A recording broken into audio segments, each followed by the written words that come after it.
আসসালামু আলাইকুম। আজ থেকে আমরা পড়াশোনা শুরু করছি Django নিয়ে।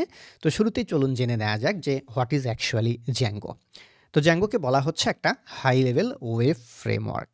হাই লেভেল ওয়েব ফ্রেমওয়ার্ক বলার পেছনে কারণ সেটি হচ্ছে একটা ওয়েব অ্যাপ্লিকেশন একেবারে ইন্ড টু ইন্ড ডেভেলপ করার জন্য।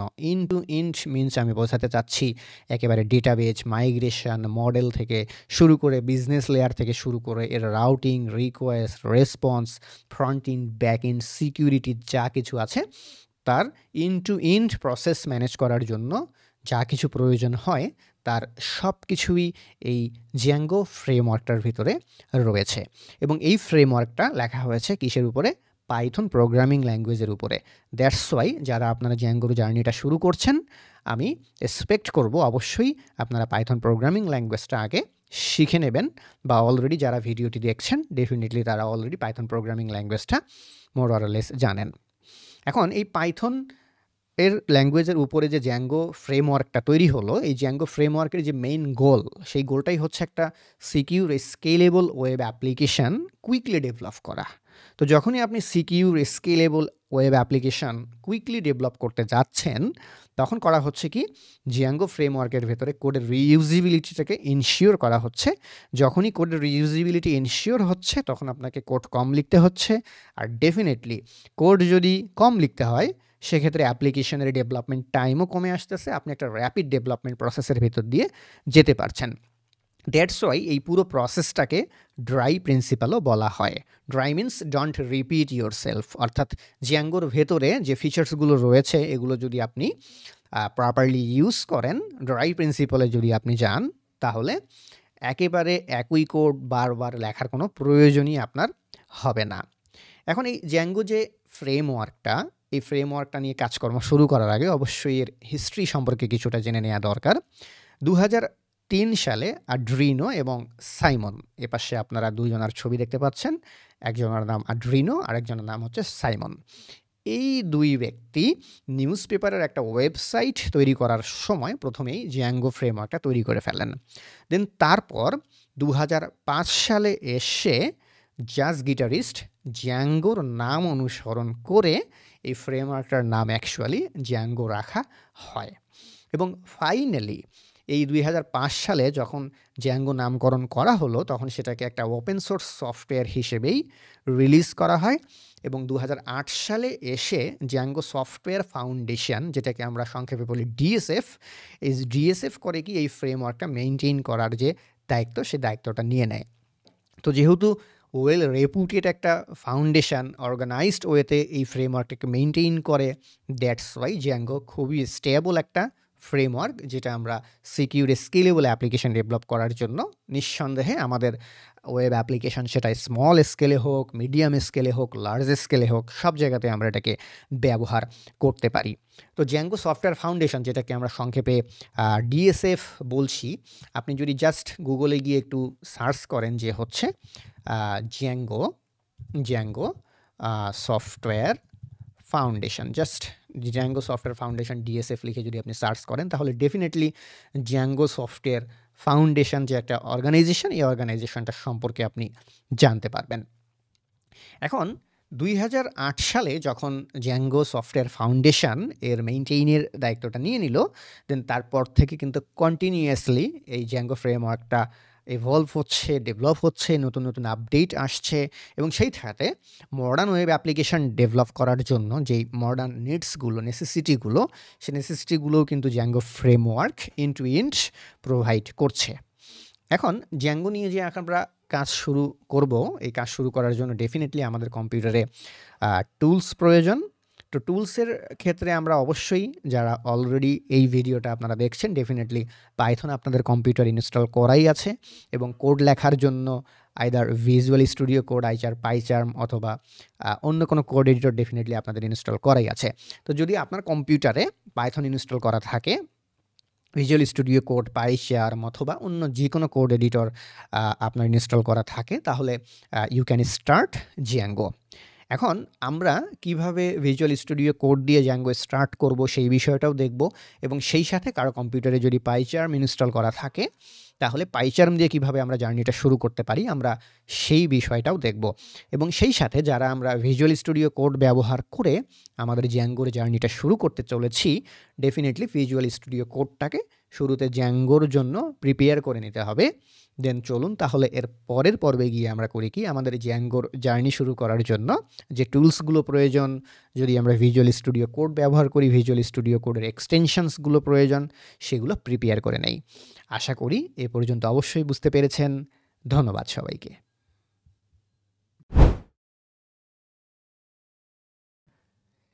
আসসালামু আলাইকুম। এই পর্বে এসে আমরা পাইথন জ্যাঙ্গো ডেভেলপমেন্টের জন্য আমাদের যে টুলস প্রয়োজন, এনভায়রনমেন্ট প্রয়োজন সেটি প্রিপেয়ার করে নেব।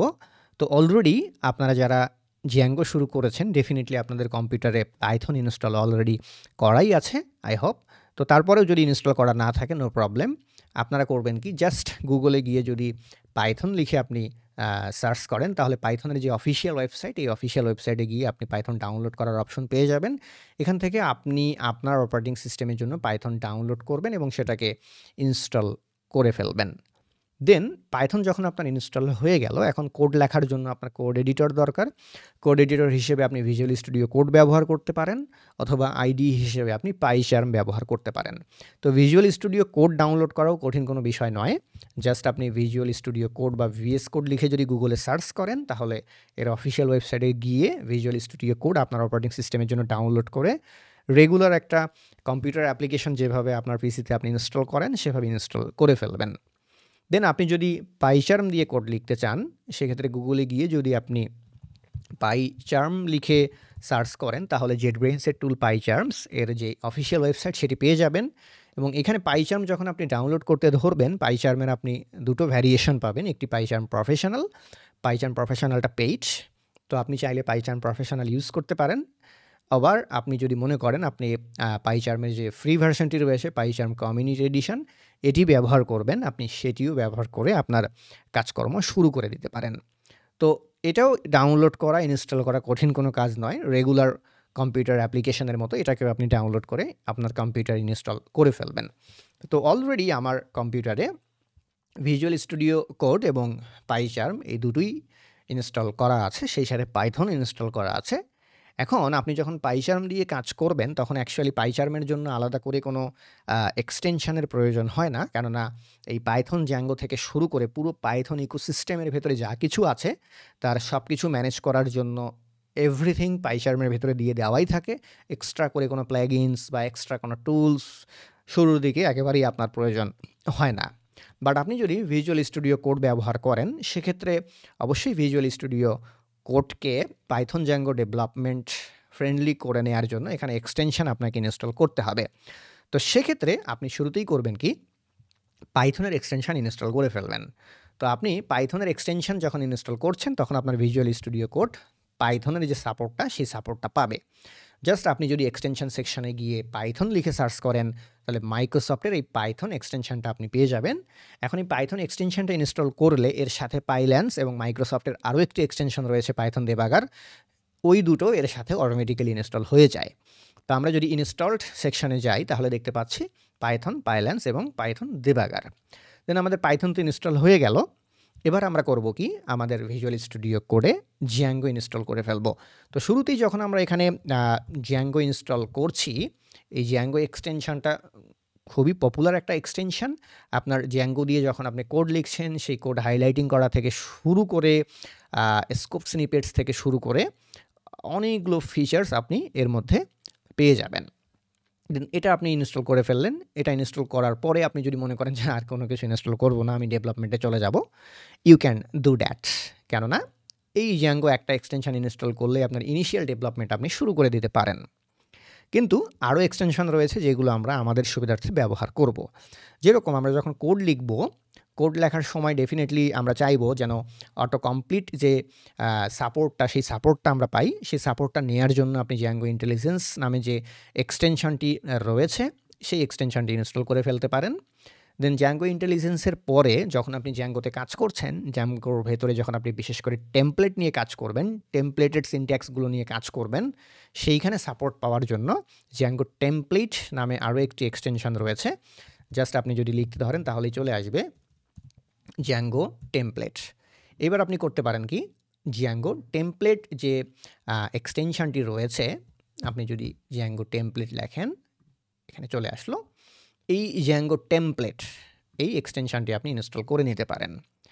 এটি হচ্ছে আপনাকে করবে কি, এনহ্যান্স করবে যখন আপনি জ্যাঙ্গোর টেমপ্লেট পার্টে HTML কোড লিখবেন, তার ফাঁকে ফাঁকে জ্যাঙ্গোর টেমপ্লেটিংয়ের যে সিনট্যাক্সগুলো আছে সেগুলো লিখবেন তখন। এছাড়া এই জ্যাঙ্গোর ভেতরে আমাদেরকে পাইথনের অনেক মডিউল রয়েছে, প্রপার্টিজ রয়েছে, যেগুলো ইম্পোর্ট করতে হবে। সেই ইম্পোর্ট সাপোর্ট পাওয়ার জন্য আমরা করতে পারি কি, অটো ইম্পোর্ট নামে আরও একটি এক্সটেনশন রয়েছে। জাস্ট আপনি যদি লিখতে ধরেন অটো ইম্পোর্ট, চলে আসবে সবার শুরুতে অটো ইম্পোর্টের যেই এক্সটেনশনটি আসছে সেই এক্সটেনশনটি আপনি ইনস্টল করে নিতে পারেন। এছাড়া একেবারে পরবর্তীতে গিয়ে যখন আপনি মাইগ্রেশন নিয়ে কাজ করছেন, মডেল নিয়ে কাজ করছেন, তখন যদি পাইথনের জ্যাঙ্গোর আপনি কমান্ডসের যে হেল্পগুলো আছে সেগুলো পেতে চান, সেক্ষেত্রে জ্যাঙ্গো কমান্ডস নামে আরও একটি এক্সটেনশন রয়েছে, সেই এক্সটেনশনটি আপনি ইনস্টল করে রাখতে পারেন। যদিও একেবারেই ইনিশিয়ালি আপনার সেটা যে একেবারেই খুব প্রয়োজন হবে তা কিন্তু নয়। তো আপনি জাস্ট জ্যাঙ্গো কমান্ডস লিখে যদি সার্চ করেন, তাহলে জ্যাঙ্গো কমান্ডসের যেই এক্সটেনশনটি রয়েছে, জ্যাঙ্গো কমান্ডস, আমরা জ্যাঙ্গো কমান্ডস লিখে এখানে সার্চ করলাম, বাট জ্যাঙ্গো কমান্ডসের যে এক্সটেনশনটি আছে সেই এক্সটেনশনটি দেখতে পাচ্ছি না, এই যে পেয়েছি নিচের দিকে। এই এক্সটেনশনটি আপনি ইনস্টল করে রাখতে পারেন, বাট এটা যে আপনার দরকার হবেই বিষয়টা কিন্তু এরকম না। এবং এই জ্যাঙ্গো কমান্ডসের জন্য আরও এক্সটেনশন আপনি এরকম পেয়ে যেতে পারেন। তো জ্যাঙ্গো এবং পাইথন এই দুটো নিয়ে কাজ করার জন্য আমাদের একেবারেই অলমোস্ট যা কিছু দরকার ইনিশিয়ালি সব কিছুই আমরা ইনস্টল করে ফেলেছি।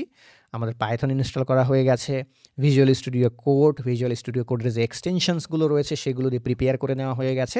এছাড়া পাইচার্মও আমাদের কম্পিউটার অলরেডি ইনস্টল হয়ে গেছে। তো আমরা যখন আমাদের জার্নিটা শুরু করব, তখন আমরা ভিজুয়াল স্টুডিও কোড দিয়েও দেখব, আবার পাইচার্ম দিয়েও দেখব। আপনারা যে কোনো একটি দিয়ে প্র্যাকটিস করতে পারেন, either visual studio code, either আপনারা পাইচার্ম দিয়েও ব্যবহার করতে পারেন, কোনো সমস্যা নেই। তো আশা করি এই পর্বে আপনারা পাইথন জ্যাঙ্গোর জন্য আমাদের যেই টুলস দরকার, আমাদের যে এনভায়রনমেন্ট দরকার, সেই ওভারঅল বিষয়টা বুঝতে পেরেছেন। এর পরের পর্ব থেকে তাহলে আমরা একেবারেই হ্যান্ডস অন কোডিংয়ের মধ্যে চলে যাচ্ছি। ধন্যবাদ সবাইকে।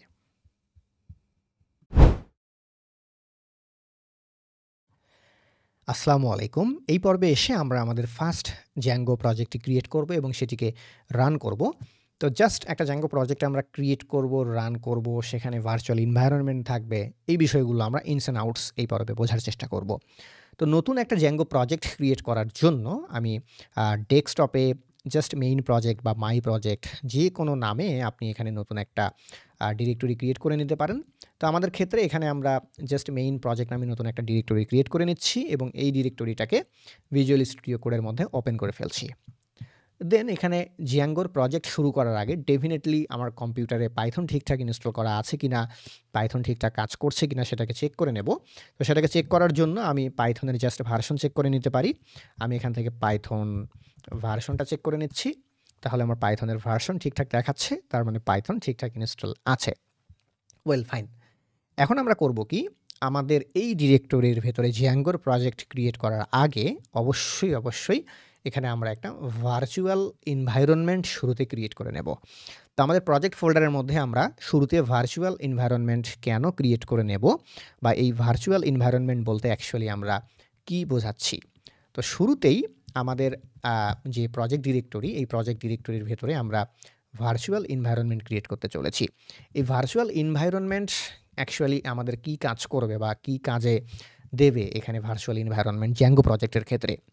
তো জ্যাঙ্গো প্রজেক্টের ক্ষেত্রে ভার্চুয়াল এনভায়রনমেন্ট ক্রিয়েট করার সুবিধা হচ্ছে ডিপেন্ডেন্সি আইসোলেশন।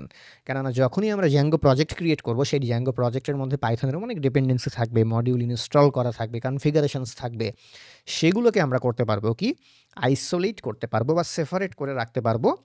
বা আমাদের অন্যান্য যেই প্যাকেজেসগুলো আছে বা একই কম্পিউটারের ভেতরে আপনার সেভারাল প্রজেক্টস থাকতে পারে, একটার সাথে যাতে আরেকটা কনফ্লিক্ট না করে সেগুলোকে আইসোলেটেডভাবে রাখার জন্য আমরা ভার্চুয়াল এনভায়রনমেন্ট ক্রিয়েট করব। তো ভার্চুয়াল এনভায়রনমেন্ট ক্রিয়েট করার প্রথম কারণ হচ্ছে ডিপেন্ডেন্সি আইসোলেশন। এছাড়া version control. Version control means আপনি যে জ্যাঙ্গোর ভেতরে পাইথনের যে লাইব্রেরিজগুলো ইউজ করবেন তার ভার্সন কত, কোনটা আপডেট করতে চাচ্ছেন, কোনটা আপডেট করতে চাচ্ছেন, ডাউনগ্রেড করতে চাচ্ছেন, চেঞ্জ করতে চাচ্ছেন, সেটা আপনি ভার্চুয়াল এনভায়রনমেন্টে খুব ইজিলি ম্যানেজ করতে পারেন। এছাড়া রিপ্রোডাক্টিবিলিটি মিন্স আপনার কাছে যেই জ্যাঙ্গোর প্রজেক্টটি রয়েছে, এই জ্যাঙ্গোর প্রজেক্টটি আপনার একটা কম্পিউটার থেকে নিশ্চয়ই আরেকটা কম্পিউটারে আপনি ট্রান্সফার করবেন, বা একটা এনভায়রনমেন্ট থেকে আরেকটা এনভায়রনমেন্টে আপনি নিয়ে যাবেন। সেখানে গিয়ে বারবার যেন ওই একই এনভায়রনমেন্ট আপনি রিপ্রোডিউস করতে পারেন। এতে করে আপনার প্রজেক্টের কনসিস্টেন্সি বা প্রজেক্টের যে এনভায়রনমেন্ট রিলেটেড বিষয়গুলো রয়েছে এগুলো আরও বেশি আপনার জন্য ইজিয়ার হয়ে যাবে। তো এই জন্য আমরা করব কি, শুরুতেই আমাদের প্রজেক্ট ডিরেক্টরির মধ্যে ভার্চুয়াল এনভায়রনমেন্ট ক্রিয়েট করব। ভার্চুয়াল এনভায়রনমেন্ট ক্রিয়েট করার জন্য আমরা টার্মিনালে ডেফিনেটলি কমান্ড লিখব। তো ভার্চুয়াল এনভায়রনমেন্ট তৈরি করার জন্য টার্মিনালে আমরা কমান্ড লিখব কি, টার্মিনালে ভার্চুয়াল এনভায়রনমেন্ট ক্রিয়েট করার জন্য আমরা কমান্ড লিখব পাইথন, জাস্ট রাইট পাইথন, ওকে, জাস্ট রাইট পাইথন, এবং আমরা করব কি -m ভার্চুয়াল এনভায়রনমেন্ট। দেন ভার্চুয়াল এনভায়রনমেন্টের একটা ফোল্ডারের নাম দিয়ে দিতে হবে। সেই ফোল্ডারের নাম আপনি দিয়ে দেবেন, সে ভার্চুয়াল এনভায়রনমেন্টের জন্য ফোল্ডারের নাম আপনি ভার্চুয়াল এনভায়রনমেন্টই দিলেন। এখন যখন আপনি পাইথন কমান্ডস এখানে লিখছেন, তখন আপনার অপারেটিং সিস্টেমের ভেতরে যদি পাইথন কমান্ডস কাজ না করে, সেক্ষেত্রে আপনার অপারেটিং সিস্টেমে যদি পাইথন 3 ভার্সনটাকেই ডিফল্ট করা থাকে, সেক্ষেত্রে পাইথন কমান্ড কাজ না করলে আপনি পাইথন 3 এই টার্মিনাল কমান্ড ব্যবহার করতে পারেন। এখন এই পাইথন 3 টার্মিনাল কমান্ডটা এটা ম্যাক অপারেটিং সিস্টেমের ক্ষেত্রে ডিফল্ট ভার্সন সেটিংসের কারণে কম বেশি হতে পারে। তো পাইথন কিংবা পাইথন 3 টার্মিনাল কমান্ডের আপনি সিনট্যাক্সে যেটাই ইউজ করেন না কেন, কোনো প্রবলেম নেই। তো আমাদের ক্ষেত্রে এখানে আমরা করব কি, পাইথন -m, দেন আমরা ভার্চুয়াল এনভায়রনমেন্ট ক্রিয়েট করতে চলেছি, এবং এই ভার্চুয়াল এনভায়রনমেন্টের জন্য একটা নতুন ফোল্ডার তৈরি হবে। সেই ফোল্ডারের নাম আপনি যে কোনো কিছু দিতে পারেন, বাট আমরা এখানে ভার্চুয়াল এনভায়রনমেন্ট যেটি ক্রিয়েট করতে চলেছি, এই ভার্চুয়াল এনভায়রনমেন্টের জন্য আমরা ফোল্ডারের নাম দিয়ে দিচ্ছি Python -m। Virtual environment create করব, ভার্চুয়াল এনভায়রনমেন্টের ফোল্ডারের নামও আমরা দিয়ে দিলাম ভার্চুয়াল এনভায়রনমেন্ট। তাহলে খেয়াল করে দেখেন, এখানে ভার্চুয়াল এনভায়রনমেন্ট নামে একটা ডিরেক্টরি তৈরি হয়ে গেল, এবং এই ডিরেক্টরির ভেতরে হবে কি, একটু আগে আমরা যে বিষয়গুলো নিয়ে পড়াশোনা করলাম, ডিপেন্ডেন্সি আইসোলেশন হবে, ভার্সন কন্ট্রোল হবে, এবং প্রোডাক্টের যে রিপ্রোডিউসিবিলিটি, সেই রিপ্রোডিউসিবিলিটি আমরা এই ভার্চুয়াল এনভায়রনমেন্ট ফোল্ডারের ভেতরে ইজিলি ম্যানেজ করতে পারবো। এখন এই ভার্চুয়াল এনভায়রনমেন্ট ক্রিয়েট করার পরে আপনাকে করতে হবে কি, এই ভার্চুয়াল এনভায়রনমেন্টটাকে অ্যাক্টিভ করতে হবে। তো উইন্ডোজ অপারেটিং সিস্টেমের ক্ষেত্রে আপনি ভার্চুয়াল এনভায়রনমেন্ট ডিরেক্টরির মধ্যে ঢুকে সেখানে দেখবেন স্ক্রিপ্টস নামে একটা ফোল্ডার আছে, তার ভেতরে গিয়ে অ্যাক্টিভেট টার্মিনাল কমান্ড দিলে ভার্চুয়াল এনভায়রনমেন্টটা অ্যাক্টিভ হয়ে যায়। বাট আপনি যদি লিনাক্স কিংবা ম্যাক অপারেটিং সিস্টেমে থাকেন, সেক্ষেত্রে সোর্স, দেন আপনার ভার্চুয়াল এনভায়রনমেন্ট ফোল্ডারের ভেতরে গেলেন, সেখানে গিয়ে বিনের ভেতরে আপনার অ্যাক্টিভেট এই টার্মিনাল কমান্ড দিলে হবে কি, আপনার ভার্চুয়াল এনভায়রনমেন্ট অ্যাক্টিভ হয়ে যাবে। তো আমি যেহেতু এখানে ম্যাক অপারেটিং সিস্টেমে আছি, সো ম্যাক অপারেটিং সিস্টেমের জন্য terminal command source, virtual environment আমার ডিরেক্টরির ভেতরে যাচ্ছি, এবং এই ডিরেক্টরির ভেতরে যে বিন নামে ডিরেক্টরিটা রয়েছে তার ভেতরে আবার অ্যাক্টিভ নামে, খেয়াল করে দেখেন একটা ফাইল রয়েছে, আমরা অ্যাকচুয়ালি টার্মিনাল কমান্ডটাকে সেইখানে পয়েন্ট আউট করছি। তো এইখানে পয়েন্ট করে যদি আমরা টার্মিনাল কমান্ডটা দেই, তাহলে আমাদের ভার্চুয়াল এনভায়রনমেন্ট এবারে অ্যাক্টিভ হয়ে গেল। দেন ভার্চুয়াল এনভায়রনমেন্ট অ্যাক্টিভ হয়ে যাওয়ার পরে আমরা করব কি, আমাদের ভার্চুয়াল এনভায়রনমেন্টের মধ্যে আমরা জ্যাঙ্গো ইনস্টল করে ফেলব। এখন জ্যাঙ্গো ইনস্টল করার ক্ষেত্রেও যখন আপনি পিপ দিয়ে জ্যাঙ্গো ইনস্টল করবেন, সেক্ষেত্রে কম্পিউটারের আপনার পাইথনের যে ভার্সনের পয়েন্টিং, সেই অনুসারে টার্মিনাল কমান্ড পিপ ইনস্টল জ্যাঙ্গো এটাও হতে পারে। আবার ম্যাক অপারেটিং সিস্টেমের ক্ষেত্রে যদি বাই ডিফল্ট আপনার পাইথন 3 ভার্সনটা ডিরেক্ট পয়েন্ট আউট করা থাকে, অন্য কিছু না করা থাকে, সেক্ষেত্রে পিপ 3 ইনস্টল জ্যাঙ্গো এই টার্মিনাল কমান্ডও হতে পারে। তো আমাদের ক্ষেত্রে আমরা পিপ ইনস্টল জ্যাঙ্গো এই টার্মিনাল কমান্ড ব্যবহার করছি। আপনার কম্পিউটারে যদি পিপ টার্মিনাল কমান্ড কাজ না করে, সেক্ষেত্রে পিপ 3 দিয়ে আপনি এগিয়ে যাবেন, কেননা দুটো দিয়েই আসলে একই ঘটনাই ঘটবে। হ্যাঁ, দুটো দিয়ে একই ঘটনাই ঘটবে। তাহলে পিপ ইনস্টল জ্যাঙ্গো এই টার্মিনাল কমান্ড দিয়ে আমাদের এই ভার্চুয়াল এনভায়রনমেন্টের মধ্যে শুরুতেই আমরা করছি কি দেখেন, জ্যাঙ্গোকে ইনস্টল করে নিলাম। দেন জ্যাঙ্গো আমাদের ইনস্টল হয়ে গেছে, বেশ ভালো কথা। জ্যাঙ্গো ইনস্টল হয়ে যাওয়ার পরে এবার আমরা করব কি, নতুন একটা জ্যাঙ্গো প্রজেক্ট ক্রিয়েট করব। জ্যাঙ্গো প্রজেক্ট ক্রিয়েট করার জন্য কমান্ড হবে Zango admin Zango dash admin start project, এরপরে আপনি করবেন কি জাস্ট কনফিগ লিখে একটা স্পেস দিয়ে একটা ডট দেবেন, দ্যাটস ইট।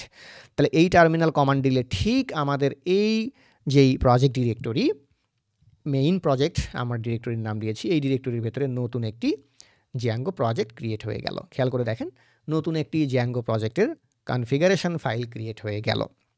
এখন এই যে জ্যাঙ্গো প্রজেক্টের নতুন একটা কনফিগারেশন ফাইল ক্রিয়েট হয়ে গেল আমাদের, এই কনফিগারেশন ফাইলের ভেতরে তো আরও অনেকগুলো ফাইলপত্র আপনারা দেখতে পাচ্ছেন। এগুলো নিয়ে ডেফিনেটলি পরবর্তীতে আপনাদের সাথে আমার আলোচনা হবে। তো আমাদের একটা ফাঁকা জ্যাঙ্গো প্রজেক্ট ক্রিয়েট করা কিন্তু শেষ হয়ে গেল। এখন এই যে আমরা ফাঁকা জ্যাঙ্গো প্রজেক্টটা ক্রিয়েট করে ফেলেছি, এই জ্যাঙ্গো প্রজেক্টটা এবার রান করার পালা। তো জ্যাঙ্গো প্রজেক্ট আমরা রান করব কি করে? জ্যাঙ্গো প্রজেক্ট রান করার জন্য আপনি দেখবেন যে আপনি ফাঁকা জ্যাঙ্গো প্রজেক্টটা ক্রিয়েট করে নিলেন যে ডিরেক্টরির মধ্যে, এই ডিরেক্টরির ভেতরে আপনি দেখবেন manage.py নামে একটি ফাইল রয়েছে। অ্যাকচুয়ালি manage.py নামে যে ফাইলটি রয়েছে, এই ফাইলটি দিয়েই আমরা জ্যাঙ্গো প্রজেক্টকে রান করব। তবে যখন কিনা আপনি টার্মিনাল থেকে জ্যাঙ্গো প্রজেক্টকে রান করছেন, তখন অবশ্যই আপনি এটাকে ইনশিওর করে নেবেন যে আপনার ভার্চুয়াল এনভায়রনমেন্ট অ্যাক্টিভেটেড আছে কিনা। কেননা জ্যাঙ্গো প্রজেক্ট আপনি ইনস্টল করেছেন, ক্রিয়েট করেছেন ওই ভার্চুয়াল এনভায়রনমেন্টের ভেতরে, এবং জ্যাঙ্গো ওই ভার্চুয়াল এনভায়রনমেন্টের ভেতর থেকেই অ্যাকচুয়ালি আপনার রান হবে। সো আপনি যদি টার্মিনাল ক্লোজ করে দেন, ক্লোজ করে আবারও যদি আপনি ওপেন করেন, আপনি ভার্চুয়াল এনভায়রনমেন্টটাকে শুরুতে অ্যাক্টিভেট করে নেবেন। দেন ভার্চুয়াল এনভায়রনমেন্ট অ্যাক্টিভেট হয়ে গেলে এবার আপনি সেখানে জ্যাঙ্গো প্রজেক্টের মধ্যে কোনো কিছু চাইলে ইনস্টল করতে পারেন।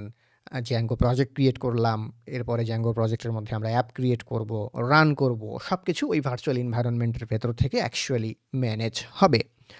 এবার আমরা করব কি, আমাদের জ্যাঙ্গো প্রজেক্টটাকে রান করব। রান করার জন্য আমরা পাইথন manage.py, ওকে, manage.py, এখানে আমরা রান সার্ভার এই টার্মিনাল কমান্ডটা দিয়ে দেব। তাহলে পাইথন manage.py রান সার্ভার এই টার্মিনাল কমান্ড দিলে হচ্ছে কি, আমাদের জ্যাঙ্গো প্রজেক্টটা রান হয়ে যাচ্ছে। তো আমাদের যে জ্যাঙ্গো প্রজেক্ট রান হয়ে গেল, আপনারা দেখতে পাচ্ছেন এই জ্যাঙ্গো প্রজেক্টটা কোথায় রান হলো তার একটা অ্যাড্রেস আমরা পাচ্ছি। এবার যদি এই অ্যাড্রেসটা নিয়ে গিয়ে আমরা ব্রাউজার ট্রাই করি, তাহলে ব্রাউজারে আমরা একটা ফাঁকা জ্যাঙ্গো প্রজেক্ট দেখতে পাবো। Welcome to the Django web development world. Okay, তাহলে জ্যাঙ্গো আমরা সাকসেসফুলি আমাদের পিসিতে ইনস্টল করতে পেরেছি, জ্যাঙ্গোর প্রজেক্ট ক্রিয়েট করেছি এবং সেটাকে ফাইনালি আমরা রানও করতে পারলাম। তাহলে এই জ্যাঙ্গো ফাঁকা প্রজেক্ট ক্রিয়েট করা থেকে শুরু করে রান করা পর্যন্ত আমাদেরকে কী করতে হলো? শুরুতে আমরা একটা ডিরেক্টরি নিয়েছি, সেখানে আমরা ভার্চুয়াল এনভায়রনমেন্ট ক্রিয়েট করেছি। কেন ভার্চুয়াল এনভায়রনমেন্ট ক্রিয়েট করেছি নিশ্চয়ই বুঝতে পেরেছেন। এরপরে ভার্চুয়াল এনভায়রনমেন্টকে আমরা অ্যাক্টিভেট করেছি। দেন তারপরে আমরা করলাম কি, আমরা জ্যাঙ্গোকে ইনস্টল করে নিলাম, এরপরে একটা জ্যাঙ্গো প্রজেক্ট ক্রিয়েট করে নিলাম, বা জ্যাঙ্গো প্রজেক্টের যে কনফিগারেশনস ফাইল লাগে শুরুতে সেটি ক্রিয়েট করে নিলাম, এবং ফাইনালি আমরা আমাদের ফার্স্ট জ্যাঙ্গো প্রজেক্ট রান করে ফেললাম।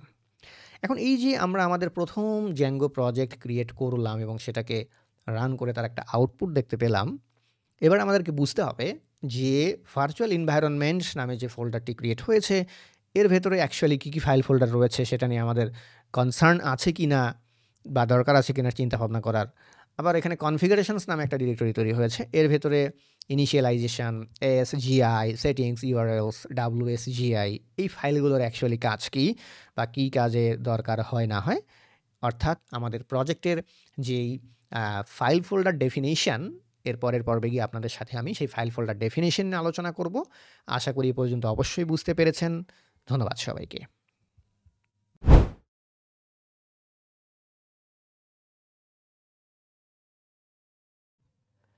গত পর্বে আমরা আমাদের ফার্স্ট জ্যাঙ্গো প্রজেক্ট ক্রিয়েট করেছি এবং সেটিকে সাকসেসফুলি আমরা রান করেছি।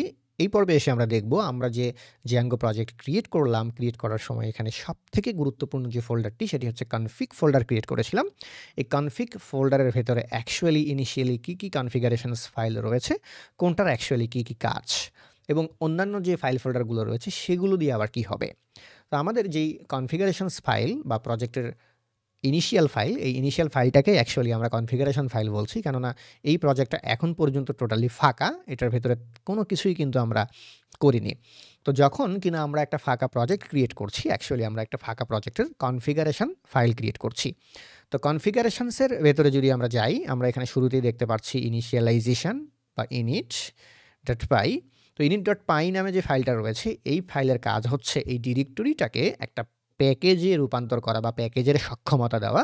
তো যখনই এখানে আমাদের একটা ইনিশিয়ালাইজেশন ফাইল রয়েছে তখন এই যে কনফিগ ডিরেক্টরি, এই কনফিগ ডিরেক্টরিটা পুরোটাইকে সে করতেছে কি একটা প্যাকেজ হিসেবে মার্ক করতেছে এবং আমাদের এই প্রজেক্টের কনফিগারেশনসের ভেতরে যদি অন্য কোনো কনফিগারেশনস জ্যাঙ্গোর বিল্ড ইন কনফিগারেশনস বা পাইথনের কোনো কনফিগারেশনস পরবর্তীতে ইম্পোর্ট করার প্রয়োজন হয়, অ্যাকচুয়ালি আমরা করব কি এই ইনিশিয়ালাইজেশনসের যে ফাইলটি রয়েছে এই ফাইলের ভেতরে সেগুলোকে আমরা ইম্পোর্ট করব। দেন এরপরে আমরা দেখতে পাচ্ছি asgi.py। তো ASGI এর পুরো মিনিং হচ্ছে অ্যাসিনক্রোনাস সার্ভার গেটওয়ে ইন্টারফেস। বেশ কাঠখোট্টা একটা নাম, তাই না? অ্যাসিনক্রোনাস সার্ভার গেটওয়ে ইন্টারফেস, এইটাকে অ্যাকচুয়ালি আমরা সংক্ষেপে বলছি ASGI।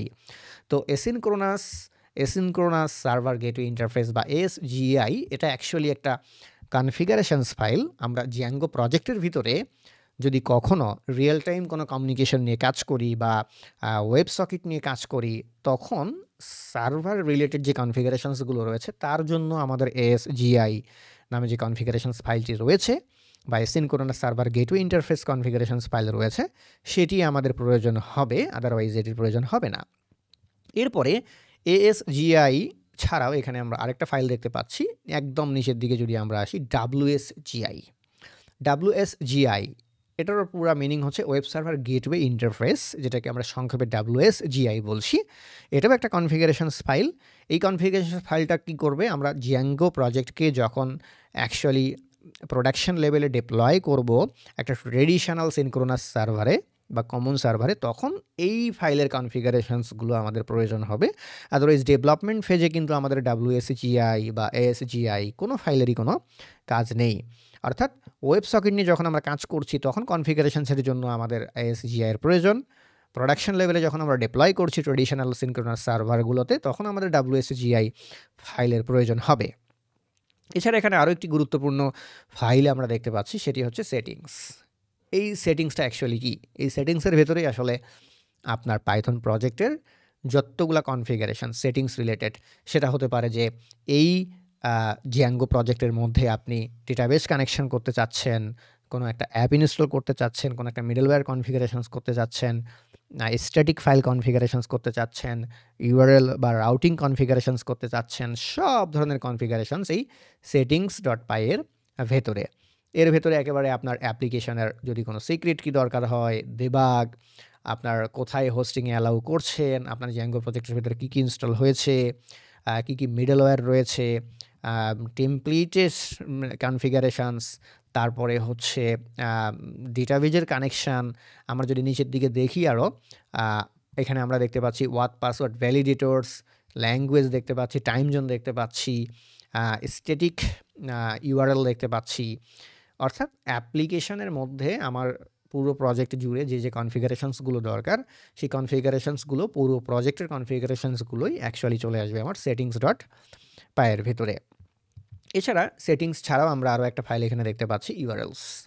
এই ইউআরএলসের ভেতরে হয় কি, ইউআরএলসের ভেতরে অ্যাকচুয়ালি আমাদের জ্যাঙ্গো যে প্রজেক্ট, এই প্রজেক্টের যে রাউটিং ইনপয়েন্টগুলো বা ইউআরএলগুলো, যেরকম ধরেন যে কোনো একটা প্রজেক্টে গেলেই কিন্তু সেখানে একটা ইউআরএল পাবেন, আপনি ইউআরএলের একটা পাথ পাবেন, তাই তো? সেই ইউআরএলের যেই কনফিগারেশনস বা প্যাটার্ন সেগুলো থাকে হচ্ছে আমাদের ইউআরএলস নামে যেই ফাইলটি রয়েছে সেই ফাইলের ভেতরে। এছাড়া আমরা যদি আমাদের কনফিগারেশনস ফোল্ডারটা বাদ দিই তাহলে নিচের দিকে আমরা ভার্চুয়াল এনভায়রনমেন্টের ফোল্ডারটা দেখতে পাচ্ছি। অ্যাকচুয়ালি ভার্চুয়াল এনভায়রনমেন্টের এই ফোল্ডারটা দেখে টেনশন নেওয়ার কোনো কাজ নাই, কেননা আপনি আপনার এই প্রোডাক্টটাকে বা আপনার এই প্রজেক্টটাকে ভার্চুয়াল এনভায়রনমেন্টের হেল্প কেন নিয়েছেন ডিপেন্ডেন্সি আইসোলেশনের জন্য, ভার্সন কন্ট্রোলের জন্য, রিপ্রোডিউসিবিলিটির জন্য।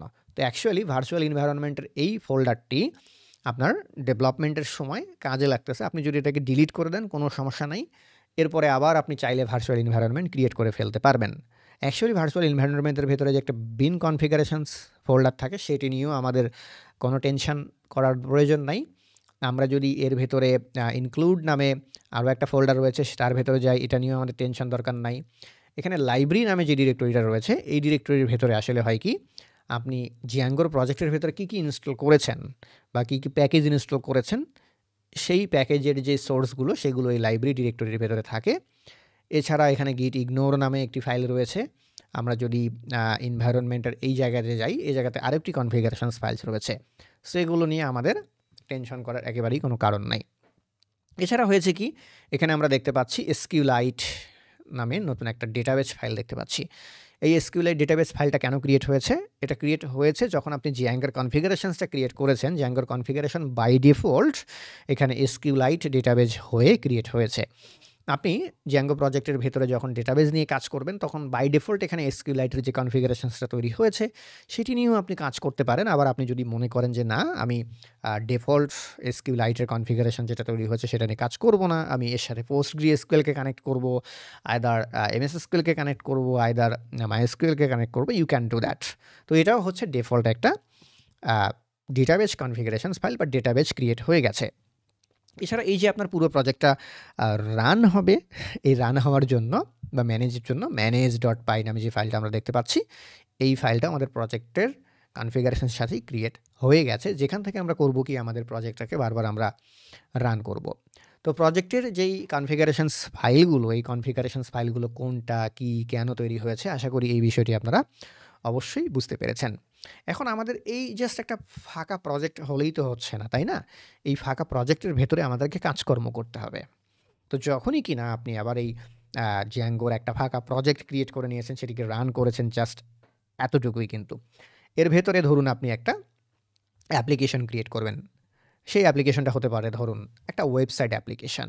ধরুন আপনি আমার ওয়েবসাইটের মতো একটা ওয়েবসাইট বানাবেন, বা ধরেন একটা সেলস অ্যাপ্লিকেশন বানাবেন, বা এই প্রজেক্টের ভেতরে আপনি একটা পোর্টফোলিও ওয়েবসাইট বানাবেন, বা ধরেন একটা ই-কমার্স ওয়েবসাইট বানাবেন। অর্থাৎ কী অ্যাপ্লিকেশন আপনি বানাতে চাচ্ছেন? কেননা ইনিশিয়ালি এটা যেটা হয়েছে, এটা হচ্ছে Django-র প্রজেক্টের কনফিগারেশনসগুলো তৈরি হয়েছে, বাট এর ভেতরে কিন্তু কোনো অ্যাপ্লিকেশন আমরা ক্রিয়েট করিনি। এখন Django দিয়ে আপনি কি করতে চাচ্ছেন? আপনার এই Django প্রজেক্টটা দিয়ে একটা পোর্টফোলিও ওয়েবসাইট যদি ক্রিয়েট করতে চান, তাহলে সেটার জন্য একটা অ্যাপ্লিকেশন আপনাকে ক্রিয়েট করে নিতে হবে।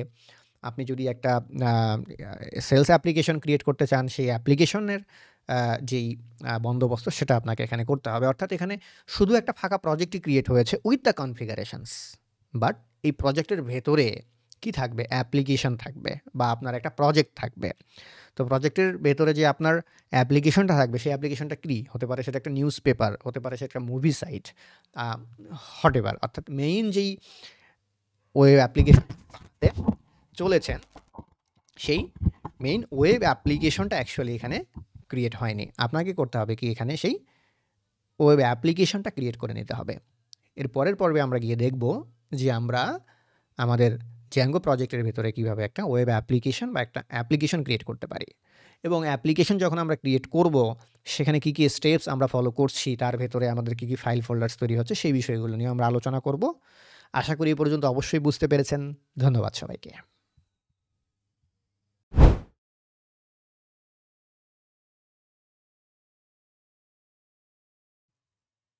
আসসালামু আলাইকুম। আমরা পড়াশোনা করছিলাম অ্যাপ নিয়ে। তো প্রজেক্ট যখন আমরা ক্রিয়েট করে নিয়েছি, এই প্রজেক্টটার ভেতরে আমাদেরকে করতে হবে কি, অ্যাপ ক্রিয়েট করে নিতে হবে। এখন প্রশ্ন হচ্ছে, প্রজেক্টের ভেতরে আবার আমরা কেন অ্যাপ ক্রিয়েট করতে চলেছি? এই প্রশ্নের অনেকগুলো উত্তর। প্রথম কথা যেটি, সেটি হচ্ছে আপনি যে প্রজেক্টটা ক্রিয়েট করেছেন, এই প্রজেক্টটা অ্যাকচুয়ালি একটা কনফিগারেশনসের কন্টেইনার হোল্ড করতেছে। এ কিন্তু স্পেসিফিক কোনো ফাংশনালিটিকে হোল্ড করছে না। কিন্তু আপনি যখন অ্যাপ ক্রিয়েট করে নেবেন ওই প্রজেক্টের ভেতরে, তখন ওই অ্যাপ করবে কি, একটা স্পেসিফিক মডিউল বা একটা স্পেসিফিক ফাংশনালিটি নিয়ে কাজ করবে।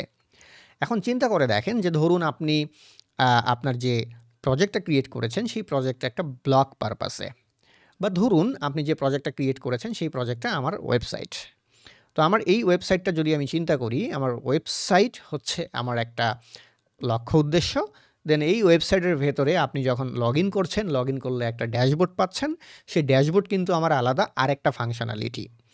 এখন একটা প্রজেক্টের ভেতরে করা হয় কি, ফাংশনালিটি অনুসারে আলাদা আলাদা অ্যাপ ক্রিয়েট করে নেওয়া হয়। আমি যদি আমার ওয়েবসাইটটার কথা চিন্তা করি, তাহলে ওয়েবসাইট হচ্ছে আমার একটা অ্যাপ, আবার এই ওয়েবসাইটের ভেতরে একটা ড্যাশবোর্ড আছে, এই ড্যাশবোর্ড আর একটা অ্যাপ, আর এই দুটো অ্যাপ মিলে হবে কি আমার একটা প্রজেক্ট। তো একটা প্রজেক্ট করতে পারে কি, আপনার ওই প্রজেক্টের ভেতরে কি মডিউল রয়েছে সেই মডিউলগুলোকে সে যখন হোল্ড করে, প্রত্যেকটা মডিউলকে আমরা বলি বা স্পেসিফিক একটা ফাংশনালিটিকে আমরা বলি একটা অ্যাপ। এজন্য বলা হচ্ছে যে প্রজেক্ট আপনার ইন্টিয়ার সিস্টেমের একটা কন্টেইনার, বাট অ্যাপ হচ্ছে স্পেসিফিক ফাংশনালিটি বা স্পেসিফিক একটা মডিউল। আপনার প্রজেক্ট করছে কি পুরো সিস্টেমের যে কনফিগারেশনস আছে, সেটিংস আছে, সেগুলো ম্যানেজ করছে, বাট অ্যাপ কিন্তু পুরো সিস্টেমের কনফিগারেশনসকে ম্যানেজ করছে না, সে স্পেসিফিক একটা উদ্দেশ্যকে বা একটা ফাংশনালিটিকেই শুধুমাত্র ম্যানেজ করছে। আর একটা প্রজেক্টের ভেতরে হতে পারে কি আপনার মাল্টিপুল অ্যাপ থাকতে পারে, আর এই যে মাল্টিপুল অ্যাপ এখানে আপনার থাকবে, এই অ্যাপগুলো হচ্ছে রিউজেবল, অর্থাৎ ওই অ্যাপটা এই প্রজেক্টের ভেতরেও আপনি ব্যবহার করতে পারেন, অথবা এই প্রজেক্ট থেকে সরিয়ে নিয়ে গিয়ে অন্য প্রজেক্টেও ওই অ্যাপটা বা ওই মডিউলটা বা ফাংশনালিটিটাকে আপনি ব্যবহার করতে পারেন। বাট প্রজেক্টের কনফিগারেশনস যেটি বা সেটিংস যেটি, সেটি কিন্তু রিইউজেবল নয়। এখন চলুন আমরা অ্যাপ ক্রিয়েট করি। অ্যাপ ক্রিয়েট করলে দেন আমাদের যে ধারণা, এই ধারণা আরও বেশি পরিষ্কার হয়ে যাবে।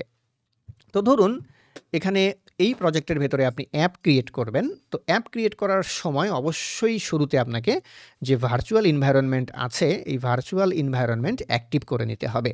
তাহলে আমরা ম্যাকের যে টার্মিনাল কমান্ড, এই terminal command source virtual environment bin, then তারপরে অ্যাক্টিভ, এখান থেকে আমরা আমাদের ভার্চুয়াল এনভায়রনমেন্ট প্রথমে অ্যাক্টিভ করে নিলাম।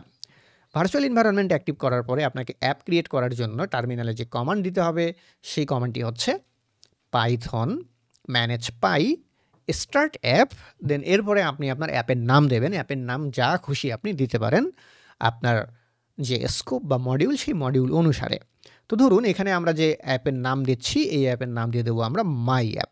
তাহলে টার্মিনালে গিয়ে যদি আমরা পাইথন ম্যানেজ পাই স্টার্ট অ্যাপ মাই অ্যাপ এই টার্মিনাল কমান্ডেই খেয়াল করে দেখেন, এখানে মাই অ্যাপ নামে একটা ডিরেক্টরি তৈরি হয়ে গেছে।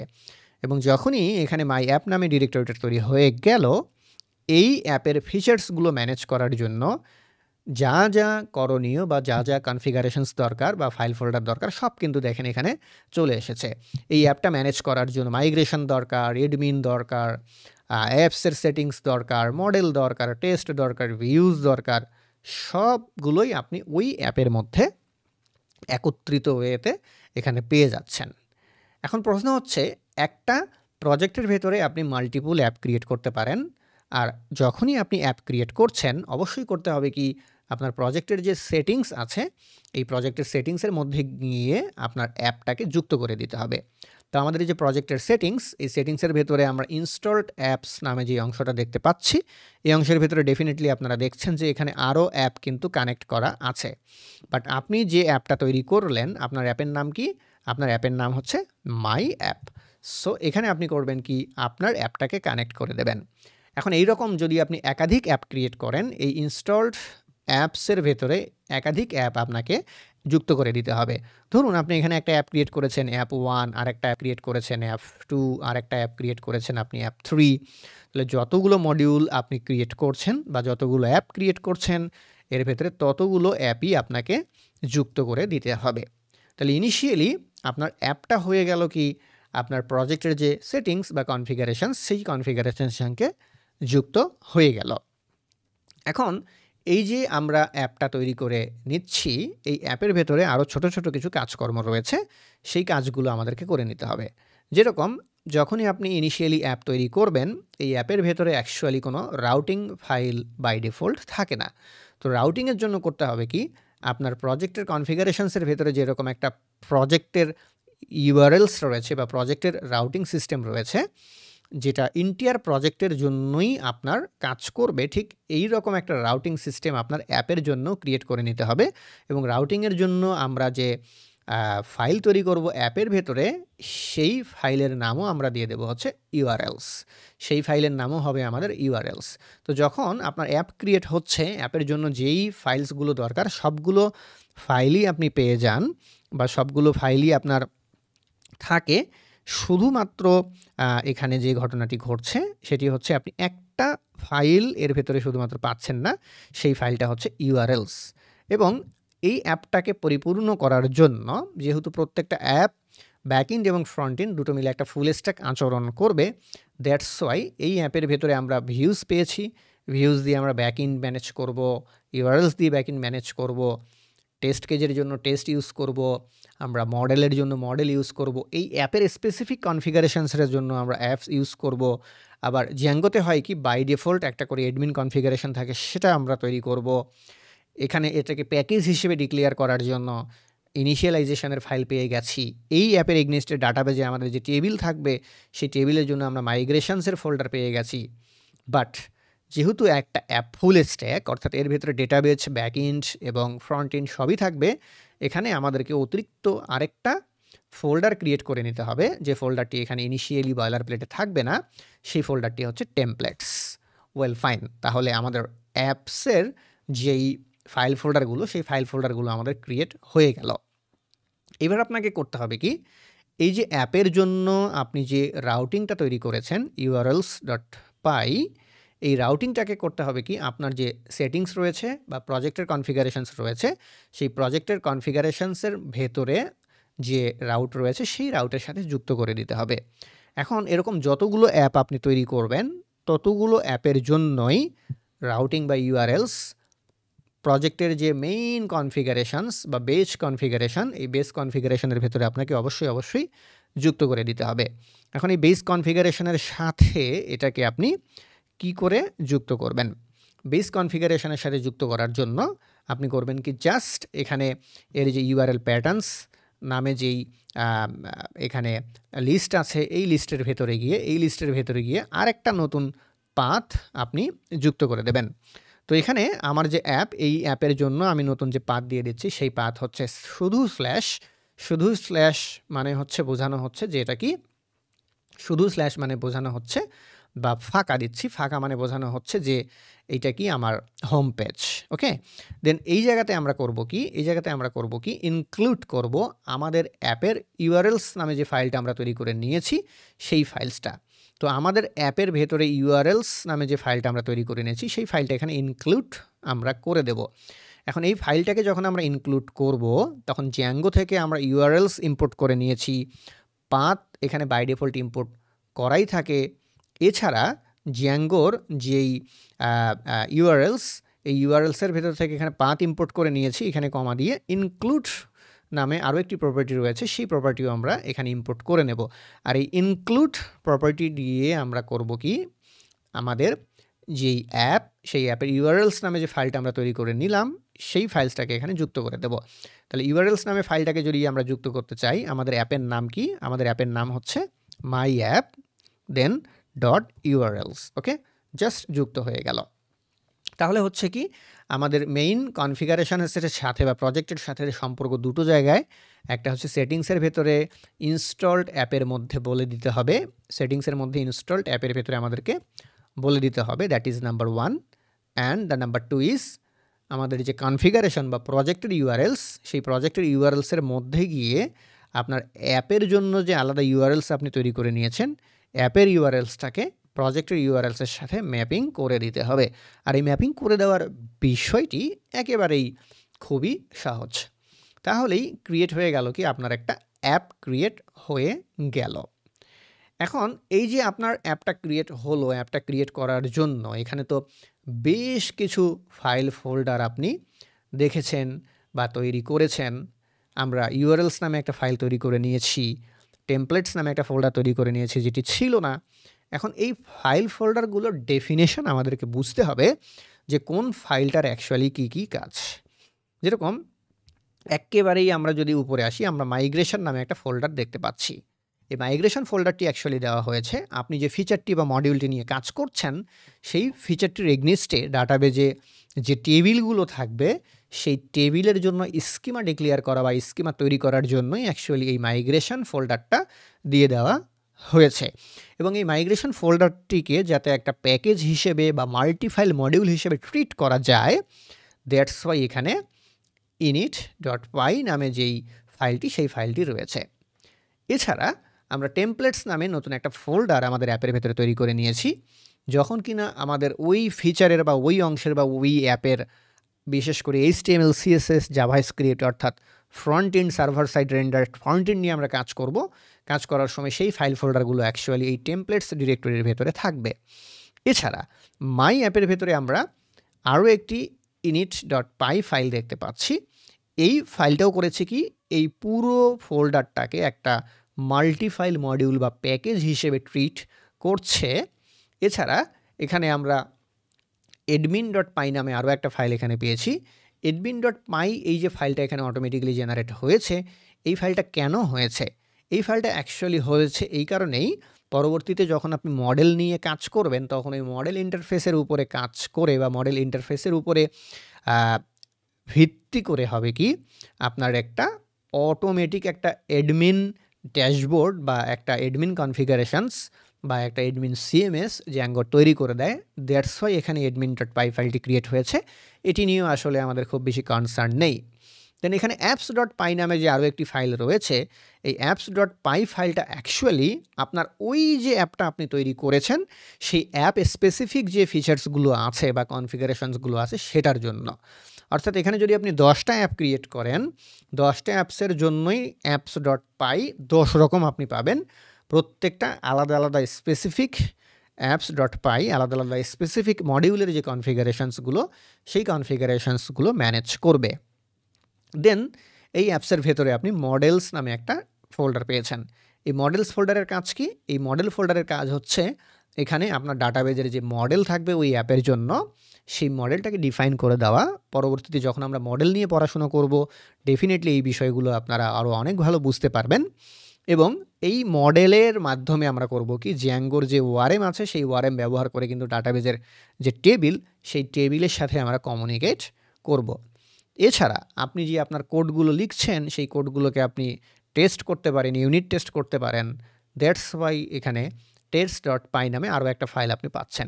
এইটাও কিন্তু আপনার এই অ্যাপ স্পেসিফিক। তো জ্যাঙ্গোতে হচ্ছে কি, যেহেতু আলাদা আলাদা ফিচার, আলাদা আলাদা মডিউল ওয়াইজ আলাদা আলাদা অ্যাপ ক্রিয়েট করে আপনি সুন্দরভাবে রেখে দিতে পারছেন। দ্যাটস ওয়াই জ্যাঙ্গোতে অ্যাপ্লিকেশন ম্যানেজ করা অনেক অনেক অনেক অনেক ইজি। এছাড়া এখানে আমরা urls.py নামে যে ফাইলটি পরবর্তীতে তৈরি করে নিয়েছি, এই ফাইলটা করছে কি, আমাদের ওই অ্যাপের যেই রাউটিং বা ওই ফিচারের বা ওই মডিউলের যে রাউটিংগুলো সেই রাউটিংগুলোকে ম্যানেজ করছে। এছাড়া এখানে views.py নামে আমরা আরেকটা ফাইল দেখতে পাচ্ছি।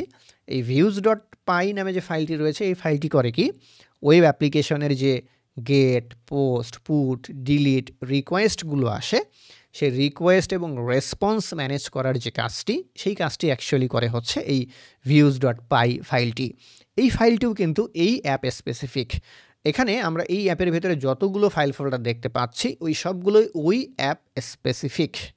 এখন যদি আপনার প্রজেক্ট এরকম হয় যে ছোট প্রজেক্ট বা মিডিয়াম প্রজেক্ট, তাহলে পুরো প্রজেক্টের ভেতরে একটা অ্যাপ ক্রিয়েট করলেই কিন্তু আপনার হয়ে যাচ্ছে। ধরুন আপনি একটা সিম্পল পোর্টফোলিও ওয়েবসাইট বানাতে চান বা একটা ব্লগ বানাতে চান, তাহলে একটা অ্যাপ ক্রিয়েট করলেই কিন্তু দেখা যাচ্ছে হয়ে গেল। বাট যখনই আপনার প্রজেক্টের ভেতরে মাল্টিপল মডিউল চলে আসবে ডিস্ট্রিবিউটেড ওয়েতে, সেখানে দেখা যাচ্ছে যে আলাদা আলাদা ভাবে অ্যাপ ক্রিয়েট করে আলাদা আলাদা পারপাস, আলাদা আলাদা সলিউশন আপনি একটা প্রজেক্টের একটা আন্ডার দ্য হুড আপনি সেটাকে রেখে দিতে পারছেন। তো অ্যাপ আমরা কিভাবে ক্রিয়েট করলাম, অ্যাপকে কিভাবে আমাদের প্রজেক্টের কনফিগারেশনসের সাথে আমরা যুক্ত করলাম এবং অ্যাপের কাজ কি, অ্যাপের ভেতরে কি কি ফাইল ফোল্ডার রয়েছে তার কাজ কি, আশা করি এই ডেফিনেশনগুলো আপনারা সবগুলোই বুঝতে পেরেছেন।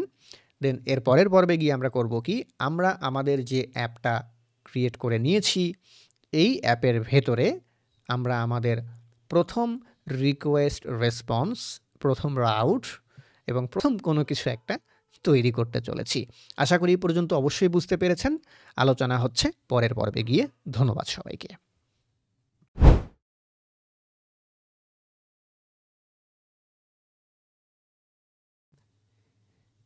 এই পর্বে এসে আমরা আমাদের অ্যাপের মধ্যে নতুন একটি রাউট তৈরি করব। সেই রাউট থেকে নতুন একটা ভিউ তৈরি করব, অর্থাৎ একটা রিকোয়েস্ট রেসপন্স ক্রিয়েট হবে আমাদের।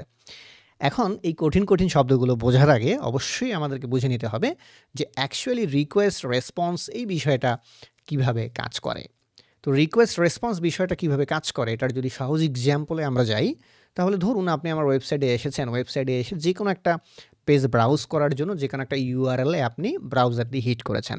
তো এই যে একটা ইউআরএলে ব্রাউজার দিয়ে আপনি হিট করেছেন, ওই ইউআরএলটা অ্যাকচুয়ালি একটা রাউটিং ইন পয়েন্ট বা আমার একটা সার্ভারে কোন জায়গাতে গিয়ে রিকোয়েস্টটা যাবে সেই পাথটাকে অ্যাকচুয়ালি সে নির্দেশ করতেছে। তো যখন একটা ইউআরএল বা একটা রাউটিং ইন পয়েন্টে আপনি হিট করলেন, তখন এই রিকোয়েস্টটা সার্ভারে গেল। সার্ভার সেই রিকোয়েস্ট প্রসেস করে একটা রেসপন্স পাঠালো এবং ফাইনালি সেই রেসপন্সটাই কিন্তু আপনি এই ব্রাউজারে দেখতে পাচ্ছেন। এখন আমরা যদি এই জিনিসটাকে পাইথনের মতো করে চিন্তা করি, তাহলে পাইথনের যে রাউট রয়েছে বা ইউআরএল রয়েছে, সেই ইউআরএলে যদি আমরা কোনো রিকোয়েস্ট পাঠাই, তাহলে সেই রিকোয়েস্টটা হবে কি, আমাদের যে পাইথন জ্যাঙ্গোর প্রজেক্ট, ওই জ্যাঙ্গোর প্রজেক্টের যেই প্রসেস আছে সেই প্রসেসের মধ্যে এই রিকোয়েস্টটা চলে যাবে। দেন জ্যাঙ্গো ওই রিকোয়েস্টটাকে প্রসেস করে জ্যাঙ্গো ফাইনালি যে রেসপন্সটা আমাকে পাঠাবে, সেই রেসপন্সটাই কিন্তু আমি আমার যে ব্রাউজার, এই ব্রাউজারে দেখতে পাচ্ছি।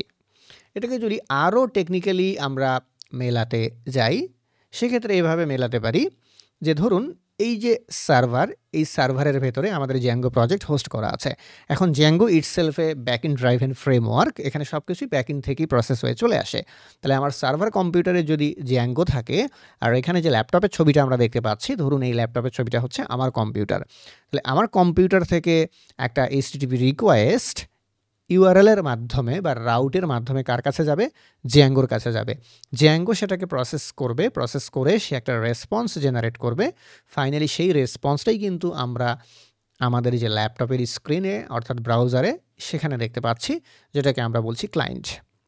এখন এই পুরো প্রসেসটাকে যদি আমরা একেবারে ধরে ধরে আমাদের জ্যাঙ্গোর যে প্রজেক্ট আছে সেই প্রজেক্টের ফাইলের সাথে মেলাই, তাহলে শুরুতেই যখন আমরা কোনো রিকোয়েস্ট পাঠাবো, এই রিকোয়েস্টটা যাবে কার কাছে?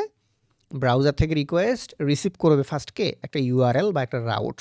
তাহলে এই ইউআরএল বা রাউটের জন্য যে কোড, সেই কোডটা আমাদেরকে করতে হবে কি, আমাদের অ্যাপের ভেতরে ইউআরএলস নামে যে ফাইলটি আমরা তৈরি করে নিয়েছি, এই ফাইলের ভেতরে তাহলে সেটার কোড আমাদেরকে লিখতে হবে।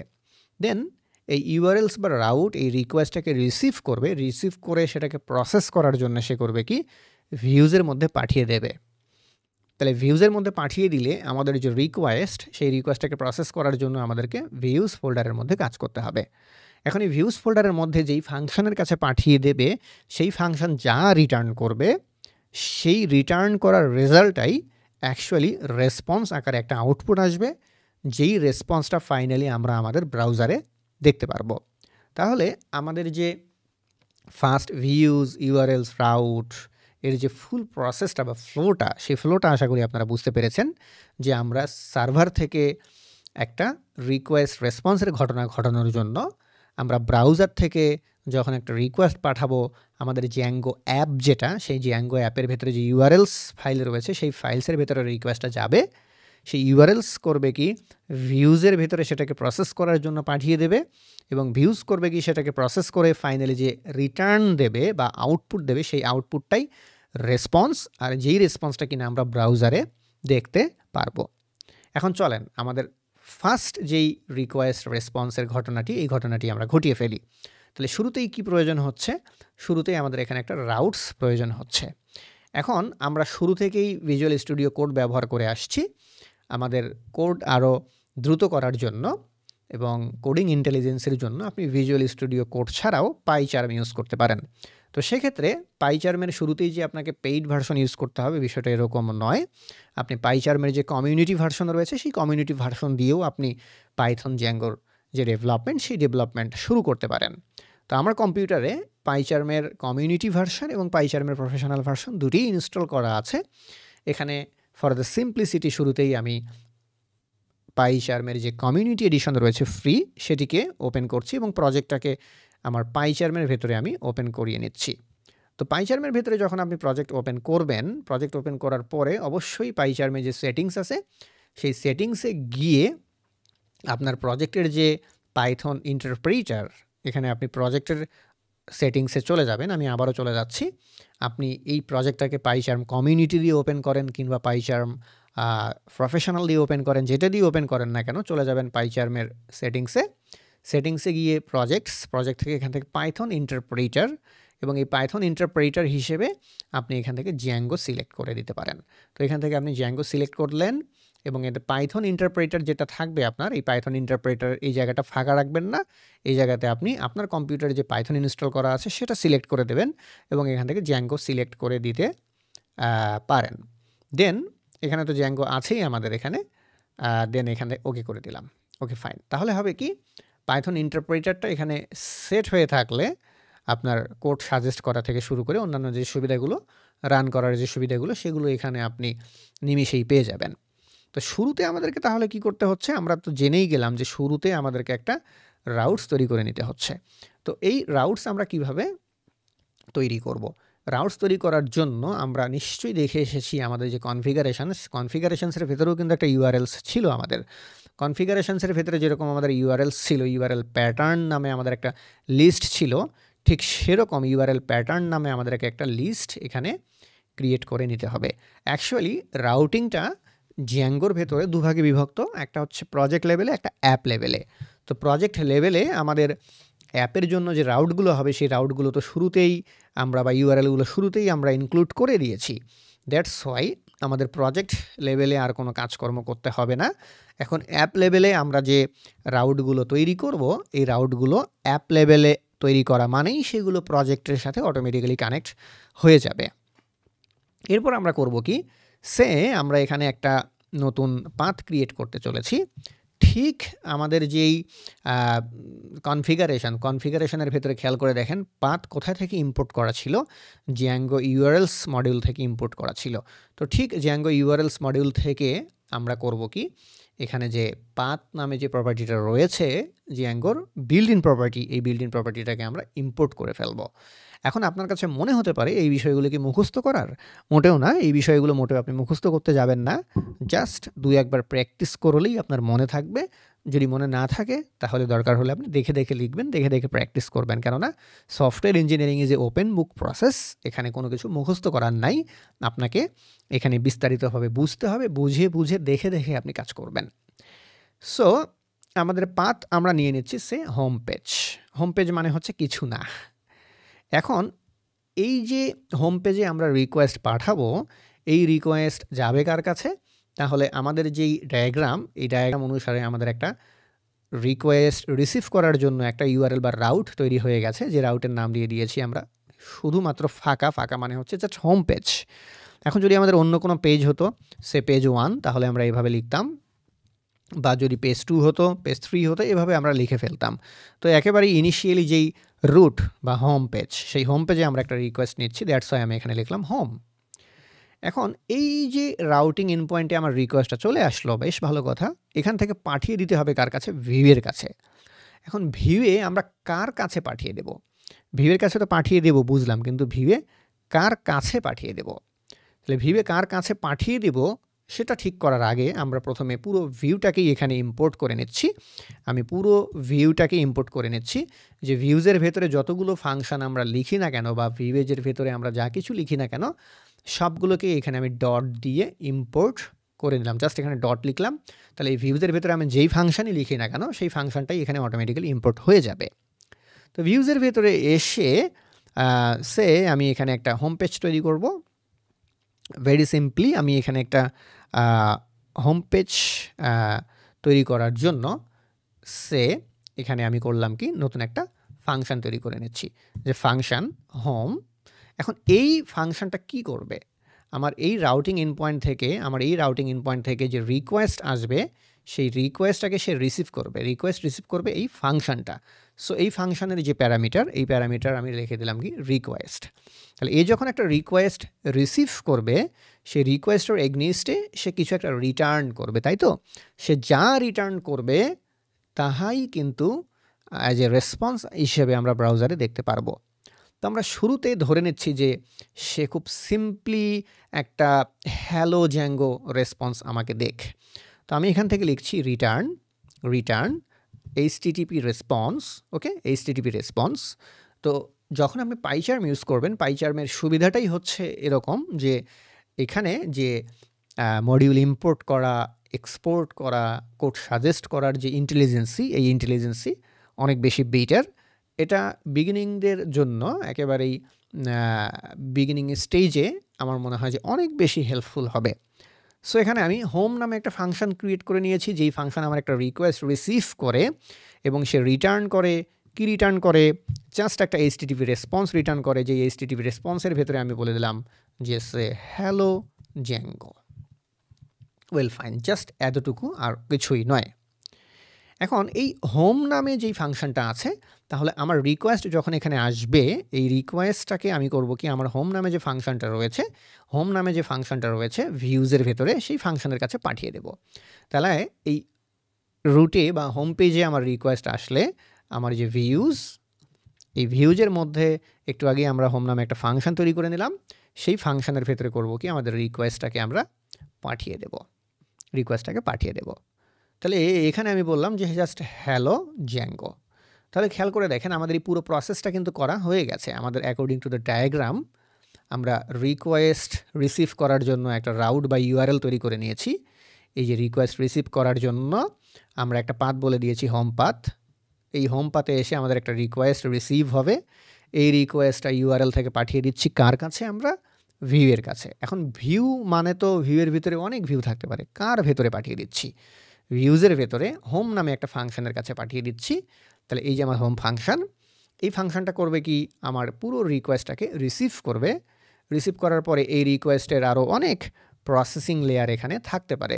সে এই রিকোয়েস্টের প্রসেসিং লেয়ার অনেকগুলো থাকতে পারে। এখানে ইনিশিয়ালি তো আমরা কোনো প্রসেস লিখিনি, সেখানে একটা প্রসেস থাকতে পারে, দুইটা প্রসেস থাকতে পারে, তিনটা প্রসেস থাকতে পারে। দেন ফাইনালি এই ভিউ আমার যা রিটার্ন করবে তাই হচ্ছে আমার রেসপন্স, আর সেই রেসপন্সটাই আমরা ব্রাউজারে দেখতে পারবো।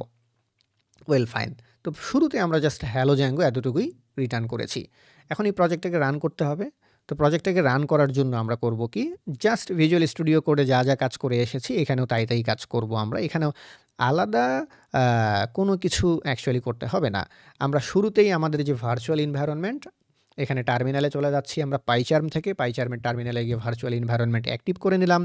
ভার্চুয়াল এনভায়রনমেন্ট অ্যাক্টিভ করে নেওয়ার পরে পাইথনের প্রজেক্ট যেভাবে রান করে, জ্যাঙ্গোর প্রজেক্ট যেভাবে রান করে, শুরুতে রান করে এসেছি, সেভাবেই আমরা করব কি, python manage py dot run server. Run server terminal command দিলেই সার্ভারে আমাদের প্রজেক্টটা রান হয়ে গেল। তাহলে সার্ভারের প্রজেক্টটা যখন আমরা রান হয়ে গেল, খেয়াল করে দেখেন আমাদের যে হোম পেজ, সেই হোম পেজটা হচ্ছে আমাদের একটা রাউট বা একটা ইউআরএল। এই ইউআরএলে যখন আমরা হিট করছি, তখন এই ইউআরএল থেকে রিকোয়েস্টটা এই ইউআরএলের মাধ্যমে ভিউয়ের হোম ফাংশনের ভেতরে চলে যাচ্ছে। ওই ফাংশন যা রিটার্ন করছে তাহাই আমরা রেসপন্স হিসেবে দেখতে পাচ্ছি। তো আমরা জ্যাঙ্গো দিয়ে আমাদের ফার্স্ট ওয়েবসাইটের ফার্স্ট পেজটা বা ফার্স্ট রেসপন্স রিকোয়েস্ট বানিয়ে ফেললাম। এরকম হতে পারে কি, ধরুন আপনার যেই ওয়েব পেজ, আপনার যে ওয়েবসাইট বা আপনার যে অ্যাপ, এই অ্যাপের ভিতরে ধরুন আরও অনেকগুলো রয়েছে। ধরুন এখানে রয়েছে প্রোফাইল। তো জ্যাঙ্গোতে হয় কি, জ্যাঙ্গোতে কোনো রাউটিং ইন পয়েন্ট যখন আমরা লিখি, তখন সেই রাউটিং ইন পয়েন্ট লেখার পরে সেখানে একটা ট্রেইল স্ল্যাশ বা শেষে একটা স্ল্যাশ দিতে হয়। আমি বলে দিলাম স্ল্যাশ প্রোফাইল, তারপরে এখানে বলে দিচ্ছি আমি যে স্ল্যাশ ড্যাশবোর্ড। ওকে, তাহলে এটার জন্য প্রত্যেকটার জন্য কি থাকবে, আমার আলাদা আলাদা ফাংশন থাকবে। প্রোফাইলের জন্য ধরুন আমার একটা প্রোফাইল ফাংশন থাকবে, ড্যাশবোর্ডের জন্য আমার একটা ড্যাশবোর্ড ফাংশন থাকবে। তো ঠিক ভিউজের ভেতরে আমরা যেরকম হোম নামে একটা ফাংশন তৈরি করে নিয়েছিলাম, ঠিক আমার এই প্রোফাইল এই রাউটিং ইন পয়েন্টে কোনো রিকোয়েস্ট আসলে সেই রিকোয়েস্টটা পাঠিয়ে দেবো কার কাছে, আমরা সেই নামে একটা ফাংশন আমরা এখানে ক্রিয়েট করে নিচ্ছি প্রোফাইল। তাহলে প্রোফাইল করবে কি, এই রিকোয়েস্টটাকে রিসিভ করবে। রিকোয়েস্টটাকে রিসিভ করার পরে তার ভেতরে অন্যান্য আরও অনেক প্রসেসিং থাকতে পারে। দেন ফাইনালি সে কী করবে, রিটার্ন করবে। এবং সে কী রিটার্ন করবে, সিম্পলি আমরা এখানে কোনো কিছুই রিটার্ন করছি না। এখানে আমি বলে দিলাম যে হ্যালো প্রোফাইল। ওকে, তাহলে এই রিটার্নটাই হচ্ছে অ্যাকচুয়ালি একটা রেসপন্স। এই রিটার্নটাই হচ্ছে রেসপন্স, যেই রেসপন্সটা কিনা এই যে ব্রাউজার, এই ব্রাউজারে আমরা দেখতে পাচ্ছি। এই ব্রাউজারে আমরা এই রেসপন্সটাই ফাইনালি অ্যাজ এ আউটপুট হিসেবে দেখতে পাচ্ছি। তাহলে প্রোফাইলের কাজ শেষ আমাদের। এরপরে আমরা চাচ্ছি ড্যাশবোর্ড এই ইউআরএলে আমরা একটা রিকোয়েস্ট পাঠাবো। তাহলে এই রিকোয়েস্টটা রিসিভ করলে সেটা যাবে কার কাছে, ভিউজের ভেতরে ড্যাশবোর্ড নামে যে ফাংশনটা আমরা এখন তৈরি করে নেব, এই ফাংশনের ভেতরে। তাহলে এখানে ড্যাশবোর্ড নামে একটা ফাংশন আমি তৈরি করে নিচ্ছি। সে কী করবে, একটা রিকোয়েস্ট রিসিভ করবে। রিকোয়েস্ট রিসিভ করার পরে তার ভেতরে আরও বিভিন্ন ধরনের প্রসেস থাকতে পারে, ভালো কথা। এরপরে সে রিটার্ন করবে হ্যালো ড্যাশবোর্ড। এখন সে যেটা রিটার্ন করবে এই রিটার্নটাই অ্যাকচুয়ালি একটা রেসপন্স, যে রেসপন্সটা আউটপুট হিসেবে ব্রাউজারে আমরা দেখতে পারবো। তাহলে আমাদের এখন এখানে তিনটা ইউআরএল দিয়ে আমরা ৩ ধরনের রিকোয়েস্ট পাঠাতে পারি। একটা হচ্ছে হোম, আরেকটা হচ্ছে /প্রোফাইল, তাহলে প্রোফাইল দিয়ে রিকোয়েস্ট পাঠালে হ্যালো প্রোফাইল বলছে, আরেকটা হচ্ছে কি আমাদের /ড্যাশবোর্ড, তাহলে /ড্যাশবোর্ড দিয়ে রিকোয়েস্ট পাঠালে হ্যালো ড্যাশবোর্ড পাচ্ছি আমরা। তাহলে হোমে হ্যালো জ্যাঙ্গো, প্রোফাইলে আমরা পাচ্ছি হ্যালো প্রোফাইল, তারপরে ড্যাশবোর্ডে রিকোয়েস্ট পাঠালে আমরা পাচ্ছি হ্যালো ড্যাশবোর্ড। তো পাইথন দিয়ে জ্যাঙ্গো পাইথন দিয়ে আপনি আপনার যেই প্রথম ওয়েবসাইট বা প্রথম ওয়েব অ্যাপ্লিকেশনের যে রিকোয়েস্ট রেসপন্স, এই রিকোয়েস্ট রেসপন্সের যেই ফুল মেকানিজমটা, এই মেকানিজমটা কিন্তু আপনি অলরেডি করে ফেলেছেন। আপনি ব্রাউজার থেকে বা আপনার যে ক্লায়েন্ট, সেই ক্লায়েন্ট মেশিন থেকে একটা রিকোয়েস্ট পাঠাতে পারছেন। সেই রিকোয়েস্টটা গিয়ে হিট করছে কোথায়? আপনার জ্যাঙ্গো প্রজেক্টের ইউআরএলে। সেই ইউআরএল সেটাকে ভিউয়ের একটা নির্দিষ্ট ফাংশনের কাছে পাঠিয়ে দিচ্ছে। ওই ফাংশন সেটাকে প্রসেস করে রিটার্ন করছে, আর ফাংশন যা রিটার্ন করছে সেটাই রেসপন্স। আর সেই রেসপন্সটা আপনি আপনার ব্রাউজারে বা আপনার কম্পিউটারে দেখতে পাচ্ছেন। তো আশা করি আমাদের যে প্রথম রাউট ক্রিয়েট করার যে পদ্ধতি, এই পদ্ধতি থেকে জ্যাঙ্গোর যে কাজ করার বা এর ওয়ার্কিং মেকানিজম যেটা, সেই ওয়ার্কিং মেকানিজমের যে একেবারেই বেসিক লেয়ারটা, সেই বেসিক লেয়ারটা আমরা ধরতে পেরেছি। এছাড়াও ধীরে ধীরে আমরা কনসেপ্ট ক্লিয়ার হতে সামনের দিকে যখন আরও ডিপ ডাইভ করব, তখন দেখবেন যে ছোট ছোট পার্টগুলো বের হয়ে চলে আসবে। আশা করি এই পর্ব থেকে সামনের দিকে যতই যাবেন ততই জ্যাঙ্গো সহজ মনে হবে। এখানে কঠিন মনে হওয়ার কিছু নেই, কেননা জ্যাঙ্গো ইটসেলফ অনেক অনেক অনেক অনেক সহজ। ধন্যবাদ সবাইকে।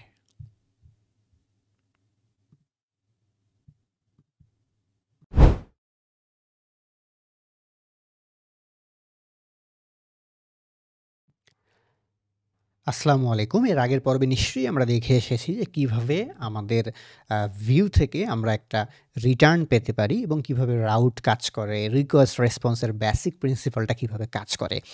এই পর্বে এসে আমরা করব কি, আমাদের জ্যাঙ্গোতে আমাদের ফার্স্ট HTML টেমপ্লেট ক্রিয়েট করব এবং সেই টেমপ্লেটটাকে ভিউ থেকে আমরা কীভাবে রেন্ডার করতে পারি সেই বিষয়টি দেখব। এবং রেন্ডার যখন আমরা করছি ভিউকে, অ্যাকচুয়ালি ভিউ থেকে রেন্ডার করার কারণে রিকোয়েস্ট রেসপন্স মডেলের কি পরিবর্তন হচ্ছে, সেই পরিবর্তনটা নিয়েও আমরা পড়াশোনা করব। তো এই জন্য আমি চলে যাচ্ছি আমাদের কোড এডিটরে এসে এখানে খুব সিম্পলি নতুন আরও একটা ফাংশন আমি তৈরি করে নিচ্ছি। এখানে যে নতুন ফাংশনটা আমি তৈরি করে নিচ্ছি, এই ফাংশনটার নাম কি দেওয়া যেতে পারে? এই ফাংশনটার নাম আমি দিয়ে দিলাম হচ্ছে অ্যাবাউট। ওকে, এখন এই যে অ্যাবাউট নামে ফাংশনটা আমি তৈরি করে নিয়েছি, এই ফাংশনটা করবে কি, রিটার্ন করবে। বাট এবার আর আমরা এখানে কোনো HTTP রেসপন্স রিটার্ন করব না, আমরা চাচ্ছি যে এখান থেকে একটা HTML টেমপ্লেটকে আমরা রিটার্ন করব। এখন যে HTML টেমপ্লেটটা আমরা এখান থেকে রিটার্ন করব, সেটা রিটার্ন করার জন্য আমাদেরকে করতে হবে কি, অ্যাকচুয়ালি HTML টেমপ্লেটটাকে রেন্ডার করতে হবে। আর HTML টেমপ্লেটটাকে রেন্ডার করার জন্য এখানে আমরা রেন্ডার ফাংশনকে কল করব। এখন এই যে রেন্ডার ফাংশনকে এখানে আমরা কল করছি, এই রেন্ডার ফাংশনকে ডেফিনেটলি উপরে আমাদেরকে ইম্পোর্ট করে নিতে হবে। আমরা করব কি, জ্যাঙ্গো শর্টকাটস থেকে অ্যাকচুয়ালি রেন্ডার নামে যে ফাংশনটি রয়েছে বা প্রপার্টি রয়েছে, সেই প্রপার্টিটা এখানে আমরা ইম্পোর্ট করে নিলাম। এখন এই রেন্ডার করবে কি, আমাদের একটা রিকোয়েস্ট রিসিভ করে আমরা একটা HTML টেমপ্লেট বলে দেবো এখানে। সে করবে কি, সেই HTML টেমপ্লেটটাকে অ্যাকচুয়ালি রেন্ডার করবে। আমি এখানে বলে দিলাম about.html নামে একটা HTML ফাইলকে সে রিটার্ন করবে। এখন এই যে about.html নামে ফাইলটা আমরা এখানে লিখেছি, এই ফাইলটা অ্যাকচুয়ালি আমরা কোথায় তৈরি করব? আমাদের যে মাই অ্যাপ আছে, এই মাই অ্যাপের মধ্যে যে টেমপ্লেটস ডিরেক্টরি রয়েছে, অ্যাকচুয়ালি এই টেমপ্লেটস ডিরেক্টরির ভেতরে আমরা এখানে একটা রেগুলার HTML ফাইল ক্রিয়েট করব। এখানে যে রেগুলার HTML ফাইলটা আমরা ক্রিয়েট করছি, that looks likes regular HTML, but এটাই জ্যাঙ্গোতে টেমপ্লেট ইঞ্জিন হিসেবে কাজ করবে। যেই টেমপ্লেট ইঞ্জিনের ভেতরে জ্যাঙ্গোর বিভিন্ন ট্যাগস, ফিল্টার্স, কন্ডিশনস, দেবাগিং থেকে শুরু করে এই টেমপ্লেট ইঞ্জিনের ভেতরে অনেকগুলো ফিচার রয়েছে। টেমপ্লেট কনটেক্সট রয়েছে, এখানে ভেরিয়েবল রয়েছে, কন্ট্রোলার্স রয়েছে। পরবর্তীতে যেই বিষয়গুলো আমরা দেখব, যে জ্যাঙ্গোর এই ফ্রন্ট এন্ডকে রেন্ডার করার জন্য বা ফ্রন্ট এন্ডকে প্রেজেন্ট করার জন্য যে টেমপ্লেটিং, সেই টেমপ্লেটিংয়ের ভেতরে আরও কত কিছু করা যায়। তো ইনিশিয়ালি আমি এখানে জাস্ট একটা H1 ট্যাগ দিয়ে দিচ্ছি। এই H1 ট্যাগের ভেতরে আমি খুব সিম্পলি এখানে লিখে ফেলছি যে ওয়েলকাম টু, আমি এখানে দিলাম Zango template, welcome to Zango template. Just আমি এখানে এতটুকুই লিখে দিচ্ছি। এখন এই যে ভিউজটা আমরা তৈরি করে নিলাম, ডেফিনেটলি এই ভিউজটাকে ইউআরএলের সাথে কানেক্ট করতে হবে। ইউআরএলের সাথে কানেক্ট করার জন্য আমি এখানে পাথ তৈরি করে নিচ্ছি। এই পাথের নাম আমি দিয়ে দিচ্ছি সেম একেবারে আমাদের ভিউয়ের যে নাম আছে ওই অনুযায়ী আমি এটার পাথের নাম দিয়ে দিলাম। আমি এখানে বলে দিলাম ভিউজ, দেন ডট দিয়ে করছি কি, আমাদের যেই ফাংশনের নাম আছে, ফাংশনের নামে অ্যাবাউট ফাংশনটাকে আমি এখানে ইনক্লুড করে দিচ্ছি বা অ্যাড করে দিচ্ছি। Well fine. এখন যদি আমরা প্রজেক্টটাকে রান করার সময় ডেফিনেটলি আমাদেরকে এর যে ভার্চুয়াল এনভায়রনমেন্ট আছে সেই ভার্চুয়াল এনভায়রনমেন্ট অ্যাক্টিভ করে নিতে হবে। এই মুহূর্তে আমি আছি ম্যাক অপারেটিং সিস্টেম থেকে আমি এর ভার্চুয়াল এনভায়রনমেন্ট অ্যাক্টিভ করে নিচ্ছি। দেন ফাইনালি এই প্রজেক্টটাকে আমি রান করছি। তো প্রজেক্টটাকে যখন আমি এখানে রান করলাম, প্রজেক্টটা কী হলো, আমার লোকাল হোস্টে রান হয়ে গেল, তাই তো? এখান থেকে প্রজেক্টটাকে আমি ব্রাউজারে নিয়ে আসলাম। ব্রাউজারে নিয়ে এসে আমাদের এটা ছিল home page, right? Home page থেকে আমরা যে রিটার্নটা পেয়েছি অ্যাকর্ডিং টু আওয়ার কোড, এই রিটার্নটা কিন্তু ভিউজ থেকে সরাসরি আমরা একটা স্ট্রিং রেসপন্স পেয়েছি। এরপরে গত পর্বেই আমরা দেখেছি এখান থেকে যখন প্রোফাইল লিখেছি এটাও কিন্তু সরাসরি একটা স্ট্রিং রেসপন্স পেয়েছি। এটার পাশে যখন আমরা স্ল্যাশ দিয়ে ড্যাশবোর্ড লিখেছি সেখানেও কিন্তু আমরা সরাসরি একটা স্ট্রিং রেসপন্স এর আগে পেয়েছি।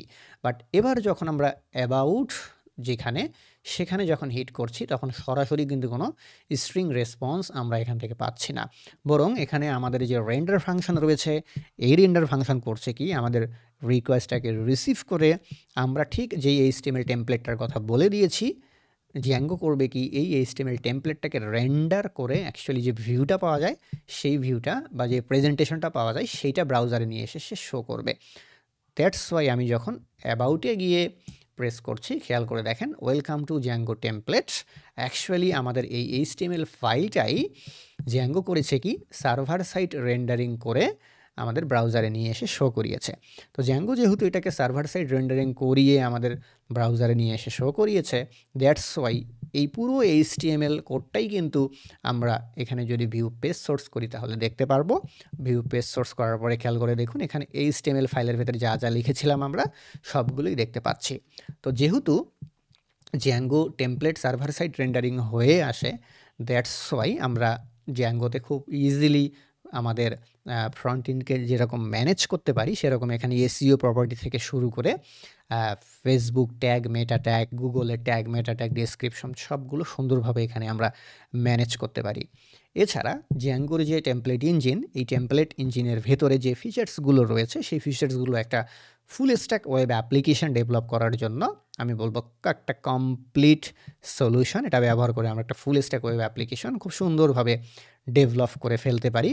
পরবর্তীতে ডেফিনেটলি এই টেমপ্লেট ইঞ্জিনের ভেতরে আরও অনেকগুলো ফিচার্স রয়েছে যেগুলো শুরুতে বলছিলাম, template context, variables, filters, control structure, include, তারপরে রয়েছে template inheritance, block tag, static file manage করা, কমেন্টস ম্যানেজ করা, দেবাগিং, CSR প্রোটেকশন সহ এই টেমপ্লেটস নিয়ে খুঁটিনাটি অনেকগুলো বিষয় রয়েছে যেই বিষয়গুলো নিয়ে ডেফিনেটলি আমরা পড়াশোনা করব। তো এই মুহূর্তে হলো কি, আমরা যখনই এখানে একটা টেমপ্লেট রেন্ডার করছি তখন আমরা যদি আমাদের রিকোয়েস্ট রেসপন্সের যে মডেলটা রয়েছে এই রিকোয়েস্ট রেসপন্সের মডেলটাকে আরেকবার যদি আমরা রিভিউ করি তখন কি দাঁড়াবে। এর আগে আমাদের রিকোয়েস্ট রেসপন্সের মডেলটা কেমন ছিল, আমাদের রিকোয়েস্ট এসে রাউটিং হয়ে সেটা ভিউ থেকে সরাসরি করতেছিল কি, একটা মেসেজ রিটার্ন করছিল। বাট এইবার যখন কিনা আমরা আমাদের ফার্স্ট টেমপ্লেটটাকে রেন্ডার করলাম তখন একই ঘটনা ঘটছে, বাট মাঝখানে টেমপ্লেট রেন্ডার হওয়ার যে ঘটনাটি সেই ঘটনাটি কিন্তু যুক্ত হয়ে যাচ্ছে। অর্থাৎ আমাদের রিকোয়েস্ট আসতেছে, আমরা যদি একটু ব্রাউজারের পার্সপেক্টিভে বা ব্রাউজারের রেসপেক্টিভে দেখি, শুরুতে যখন আমরা এখানে একটা রিকোয়েস্ট পাঠাচ্ছি, এই রিকোয়েস্টটা যাচ্ছে, এই রিকোয়েস্টটা কোথায় যাচ্ছে, ইউআরএলে যাচ্ছে, ইউআরএল থেকে রিকোয়েস্টটা ট্রান্সফার হয়ে যাচ্ছে কার কাছে, ভিউয়ের কাছে। এবং ভিউ করছে কি একটা এইচটিএমএল টেমপ্লেটকে রেন্ডার করছে এবং সেই এইচটিএমএল টেমপ্লেটটাকে আমরা অ্যাকচুয়ালি এখানে রেসপন্স আকারে দেখতে পাচ্ছি। আমরা যদি এই বিষয়টাকে আবারও কোডের সাথে মেলাই, শুরুতে আমাদের রিকোয়েস্ট আসতেছে কোথায়? রিকোয়েস্ট আসতেছে আমাদের ইউআরএলে। সেই ইউআরএল থেকে রিকোয়েস্টটা যাচ্ছে কার কাছে? ভিউয়ের কাছে। এবং ভিউ করতেছে কি এই রিকোয়েস্টটাকে প্রসেস করতেছে।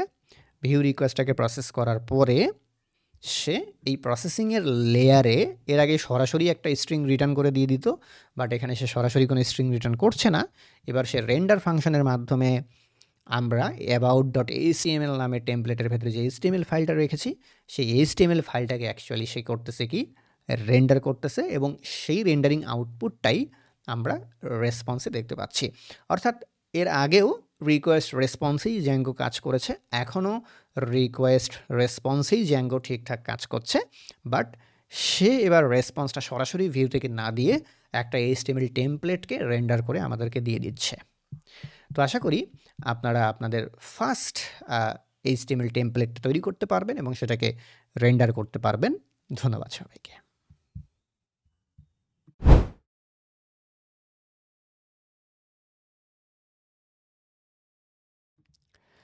আসসালামু আলাইকুম। এই পর্বে এসে আমরা শিখব প্রজেক্ট রিসেট আপ দেয়া। রিসেট আপ দেয়া মিনস বোঝাতে চলেছি যে ধরুন আপনি এই প্রজেক্টটির যে ভার্চুয়াল এনভায়রনমেন্ট, সেই ভার্চুয়াল এনভায়রনমেন্ট কোনোভাবে ডিলিট করে ফেলেছেন বা হারিয়ে ফেলেছেন। আর ডেফিনেটলি যখন আপনি গিটহাবে আপনার প্রজেক্ট স্টোর করবেন, তখন ভার্চুয়াল এনভায়রনমেন্ট আপনি গিট ইগনোর করবেন। বা ধরুন এই প্রজেক্টটাই আপনি পাইচার্ম কমিউনিটি এডিশনে রয়েছে, সেটাকে আপনি নিয়ে যেতে চাচ্ছেন ভিজুয়াল স্টুডিও কোডে বা ভিজুয়াল স্টুডিও কোড থেকে পাইচার্ম কমিউনিটি এডিশনে, বা আপনার গিটহাবের মাধ্যমে এক পিসি থেকে অন্য পিসিতে। তো সেক্ষেত্রে ভার্চুয়াল এনভায়রনমেন্ট কিন্তু আমরা ক্যারি করব না। এখন এই যে ভার্চুয়াল এনভায়রনমেন্ট, এই ভার্চুয়াল এনভায়রনমেন্ট আমরা যদি ক্যারি না করি, এই ভার্চুয়াল এনভায়রনমেন্টের ভেতরে ডেফিনেটলি আমরা জেনে এসেছি যে আমাদের এই অ্যাপ্লিকেশনের জন্য, এই প্রজেক্টের জন্য যেই এনভায়রনমেন্ট, সেই এনভায়রনমেন্ট সংক্রান্ত যত ইনক্লুডেড লাইব্রেরিজ রয়েছে, যত ফাইলস রয়েছে, সবগুলো তো ভার্চুয়াল এনভায়রনমেন্টের ভেতরে থাকবে। দ্যাটস ওয়াই আমাদেরকে করতে হবে কি, ভার্চুয়াল এনভায়রনমেন্ট যদি আমরা ডিলিট করে দিয়ে প্রজেক্টটাকে আবার রিসেট আপ করতে চাই, সেক্ষেত্রে আমাদেরকে রিকোয়ারমেন্টস ফাইল তৈরি করে নিতে হবে। আমরা করব কি, পিপ ফ্রিজ যে টার্মিনাল কমান্ড রয়েছে, এই টার্মিনাল কমান্ড দিয়ে requirements.txt নামে এখানে একটা ফাইল জেনারেট করে নেব। এই requirement.txt ফাইল করবে কি, আমাদের প্রজেক্টের যে ডিপেন্ডেন্সিগুলো আছে সেই ডিপেন্ডেন্সির একটা ডেফিনেশন তৈরি করবে। যদি আমাদের প্রজেক্টের যে ডিপেন্ডেন্সি, তার ডেফিনেশন আমাদের কাছে থেকে থাকে, সেক্ষেত্রে ভার্চুয়াল এনভায়রনমেন্ট যদি আমরা ডিলিট করে দিই, নো প্রবলেম, পরবর্তীতে আবারও আমরা সেই প্রজেক্টের ডেফিনেশন অনুসারে ভার্চুয়াল এনভায়রনমেন্ট তৈরি করে প্রয়োজনীয় যে ডিপেন্ডেন্সিগুলো আছে সেগুলো ইনস্টল করে নিতে পারবো। তো সেটি করার জন্য আমরা করব কি, আমাদের প্রজেক্টের ভেতরে পিপ ফ্রিজ, আমি টার্মিনাল কমান্ডটা আবারও বলছি, সেটি করার জন্য আমরা পিপ ফ্রিজ তারপরে অ্যাঙ্গুলার ব্র্যাকেট দিয়ে requirements.txt এই টার্মিনাল কমান্ডটা দিয়ে দেব। তো এই টার্মিনাল কমান্ডটা যখন আমরা দিচ্ছি, এখানে খেয়াল করে দেখেন, এখানে টার্মিনাল কমান্ডটা দেওয়ার কারণে এখানে আমাদের ঠিকই requirements.txt নামে একটা ফাইল তৈরি হয়েছে, বাট এই ফাইলের ভেতরে কিন্তু কোনো ডেফিনেশন আমরা দেখতে পাচ্ছি না, কেননা আমাদের ভার্চুয়াল এনভায়রনমেন্টটাই অ্যাক্টিভ করা ছিল না। তাহলে আমরা এই টার্মিনাল কমান্ড দেওয়ার আগে ডেফিনেটলি ভার্চুয়াল এনভায়রনমেন্টটাকে অ্যাক্টিভ করে দেব।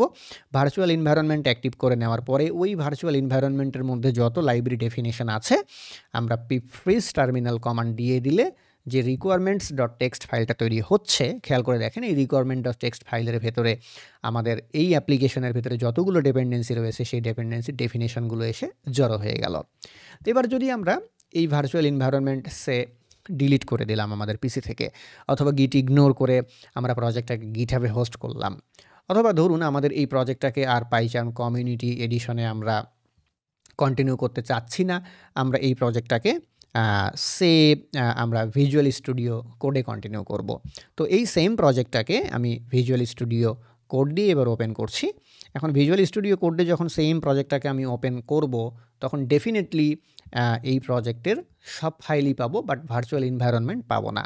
তো সেক্ষেত্রে আবার আমরা করতে পারি কি, আমরা এখানে আবারও টার্মিনালে কমান্ড দিয়ে ভার্চুয়াল এনভায়রনমেন্ট তৈরি করে নিতে পারি। এখন ভার্চুয়াল এনভায়রনমেন্ট তো শুধুমাত্র তৈরি করলেই হবে না, সেই সাথে প্রজেক্টের ডিপেন্ডেন্সিগুলো আমাদেরকে ইনস্টল করতে হবে। যেহেতু আমাদের কাছে রিকোয়ারমেন্টস ডট টেক্সট ফাইলটা রয়েছে, সো আবার যদি আমরা টার্মিনালে কমান্ড দিই তাহলে রিকোয়ারমেন্টস অনুসারে আমাদের যে পিপের প্যাকেজগুলো, সেই পিপের প্যাকেজগুলো কিন্তু অ্যাপ্লিকেশনের মধ্যে চলে আসবে। তো শুরুতেই আমি এখানে ভার্চুয়াল এনভায়রনমেন্ট ক্রিয়েট করে নিচ্ছি। দেন এই যে ভার্চুয়াল এনভায়রনমেন্ট আমার এখানে ক্রিয়েট হয়ে গেল, আপনারা দেখতেই পাচ্ছেন। এবং এখানে রিকোয়ারমেন্টস ডট টেক্সট ফাইলটা যেহেতু আমার কাছে রয়েছে, সেহেতু ভার্চুয়াল এনভায়রনমেন্ট ক্রিয়েট করার পরে এবার আমি ভার্চুয়াল এনভায়রনমেন্টটাকে অ্যাক্টিভ করে দিচ্ছি। অ্যাক্টিভ করে দিলাম। অ্যাক্টিভ করে দেওয়ার পরে করব কি এবার আমরা আরেকটি টার্মিনাল কমান্ড চালাবো। ভার্চুয়াল এনভায়রনমেন্ট নতুন করে তৈরি করার পরে ভার্চুয়াল এনভায়রনমেন্ট অ্যাক্টিভ করলাম। অ্যাক্টিভ করার পরে আমরা করব কি pip install -r requirements dot text. Okay, এই টার্মিনাল কমান্ড আমরা দিয়ে দেব। তো যখনই আমরা এখানে pip install -r requirements dot text এই টার্মিনাল কমান্ডটা যখন আমরা দিব, তখন আমাদের এই প্রজেক্টের রিকোয়ারমেন্টস ডট টেক্সট ফাইলের ভেতরে পুরো প্রজেক্টের ডেফিনেশনগুলো যেগুলো জমা হয়ে থাকবে, ওই অনুযায়ী যেই ডিপেন্ডেন্সিগুলো রয়েছে সেই ডিপেন্ডেন্সিগুলো প্রজেক্টের মধ্যে সব ইনস্টল হয়ে যাবে, অর্থাৎ প্রজেক্টটা আবার রিসেট আপ হয়ে আগের মতো হয়ে যাবে। তো খেয়াল করে দেখেন, এখানে আমাদের যে ডিপেন্ডেন্সিগুলো, সেই ডিপেন্ডেন্সিগুলো কিন্তু সব এখানে ইনস্টল হয়ে গেল। সব ইনস্টল হয়ে গেছে মানে প্রজেক্ট আবার আমাদের একেবারে আগের মতো হয়ে গেছে। তো প্রজেক্ট আগের মতো যদি একেবারে হয়ে গিয়ে থাকে, তাহলে ডেফিনেটলি প্রজেক্টটাকে আমরা রান করতে পারবো। তো প্রজেক্টটাকে রান করার জন্য যে টার্মিনাল কমান্ড পাইথন ম্যানেজ পাই রান সার্ভার, এই টার্মিনাল কমান্ড দিয়ে আমরা করতে পারি কি, প্রজেক্টটাকে আবারও লোকাল হোস্টে ঠিক এর আগে যেভাবে আমরা প্রজেক্ট রান করেছি ঠিক আগের মতোই প্রজেক্টটাকে আমরা রান করতে পারি। তো আমি সরাসরি চলে যাচ্ছি, এখান থেকে সরাসরি চলে যাচ্ছি ব্রাউজারে গিয়ে যদি আমি লোকাল হোস্টে দেখি, খেয়াল করে দেখেন একেবারেই ঠিক আগের মতো আমাদের প্রজেক্টটিকে আমরা দেখতে পাচ্ছি। আমাদের হোম পেজ, তারপরে আরও কী কী যেন পেজ ছিল ড্যাশবোর্ড ছিল, আমাদের এখানে প্রোফাইল পেজ, তারপরে ছিল আমাদের হচ্ছে অ্যাবাউট পেজ। সবগুলোই আবার ঠিকঠাক একই মতো কাজ করছে। তো আশা করি প্রজেক্ট যখন আপনি পোর্টেবল করে এক পিসি থেকে আরেক পিসিতে নিয়ে যাবেন, কিংবা আইডি চেঞ্জ করবেন, কিংবা ধরুন ভার্চুয়াল এনভায়রনমেন্ট ইগনোর করে যখন আপনি গিটহাবে পুশ করবেন, তখন কিভাবে প্রজেক্ট রিসেট আপ করতে হয় এই বিষয়টা আপনারা বুঝতে পেরেছেন। আরেকবার যদি আমি রিভাইজ করে দেই, শুরুতেই আমরা করব কি, ভার্চুয়াল এনভায়রনমেন্ট অ্যাক্টিভেটেড অবস্থায় রিকোয়ারমেন্টস ডট টেক্সট ফাইল তৈরি করে নেব, পিপ ফ্রিজ দেন অ্যাঙ্গেল ব্র্যাকেট দেন রিকোয়ারমেন্টস ডট টেক্সট, এই টার্মিনাল কমান্ড দিলে হবে কি, আমাদের রিকোয়ারমেন্টস ফাইল তৈরি হবে। রিকোয়ারমেন্টস ফাইলটা অ্যাকচুয়ালি কী বোঝায়? রিকোয়ারমেন্টস ফাইলটা বোঝায় যে আপনার ওই ভার্চুয়াল এনভায়রনমেন্টের মধ্যে বা আপনার ওই স্পেসিফিক প্রজেক্টের মধ্যে কী কী ডিপেন্ডেন্সি রয়েছে সেগুলোর ডেফিনেশনগুলো এসে যখন আমাদের রিকোয়ারমেন্টস ডট টেক্সট ফাইলের ভেতরে জমা হয়ে থাকলো, তখন পরবর্তীতে আমরা চাইলে আমাদের ভার্চুয়াল এনভায়রনমেন্ট ডিঅ্যাক্টিভ করে দিতে পারি বা ডিলিট করে দিতে পারি, অথবা গিটহাবে পুল পুশ করার সময় আমরা সেটাকে ইগনোর করতে পারি, অথবা আইডি চেঞ্জ করার সময় সেটাকে ডিলিট করে দিতে পারি। দিলাম, বেশ ভালো কথা।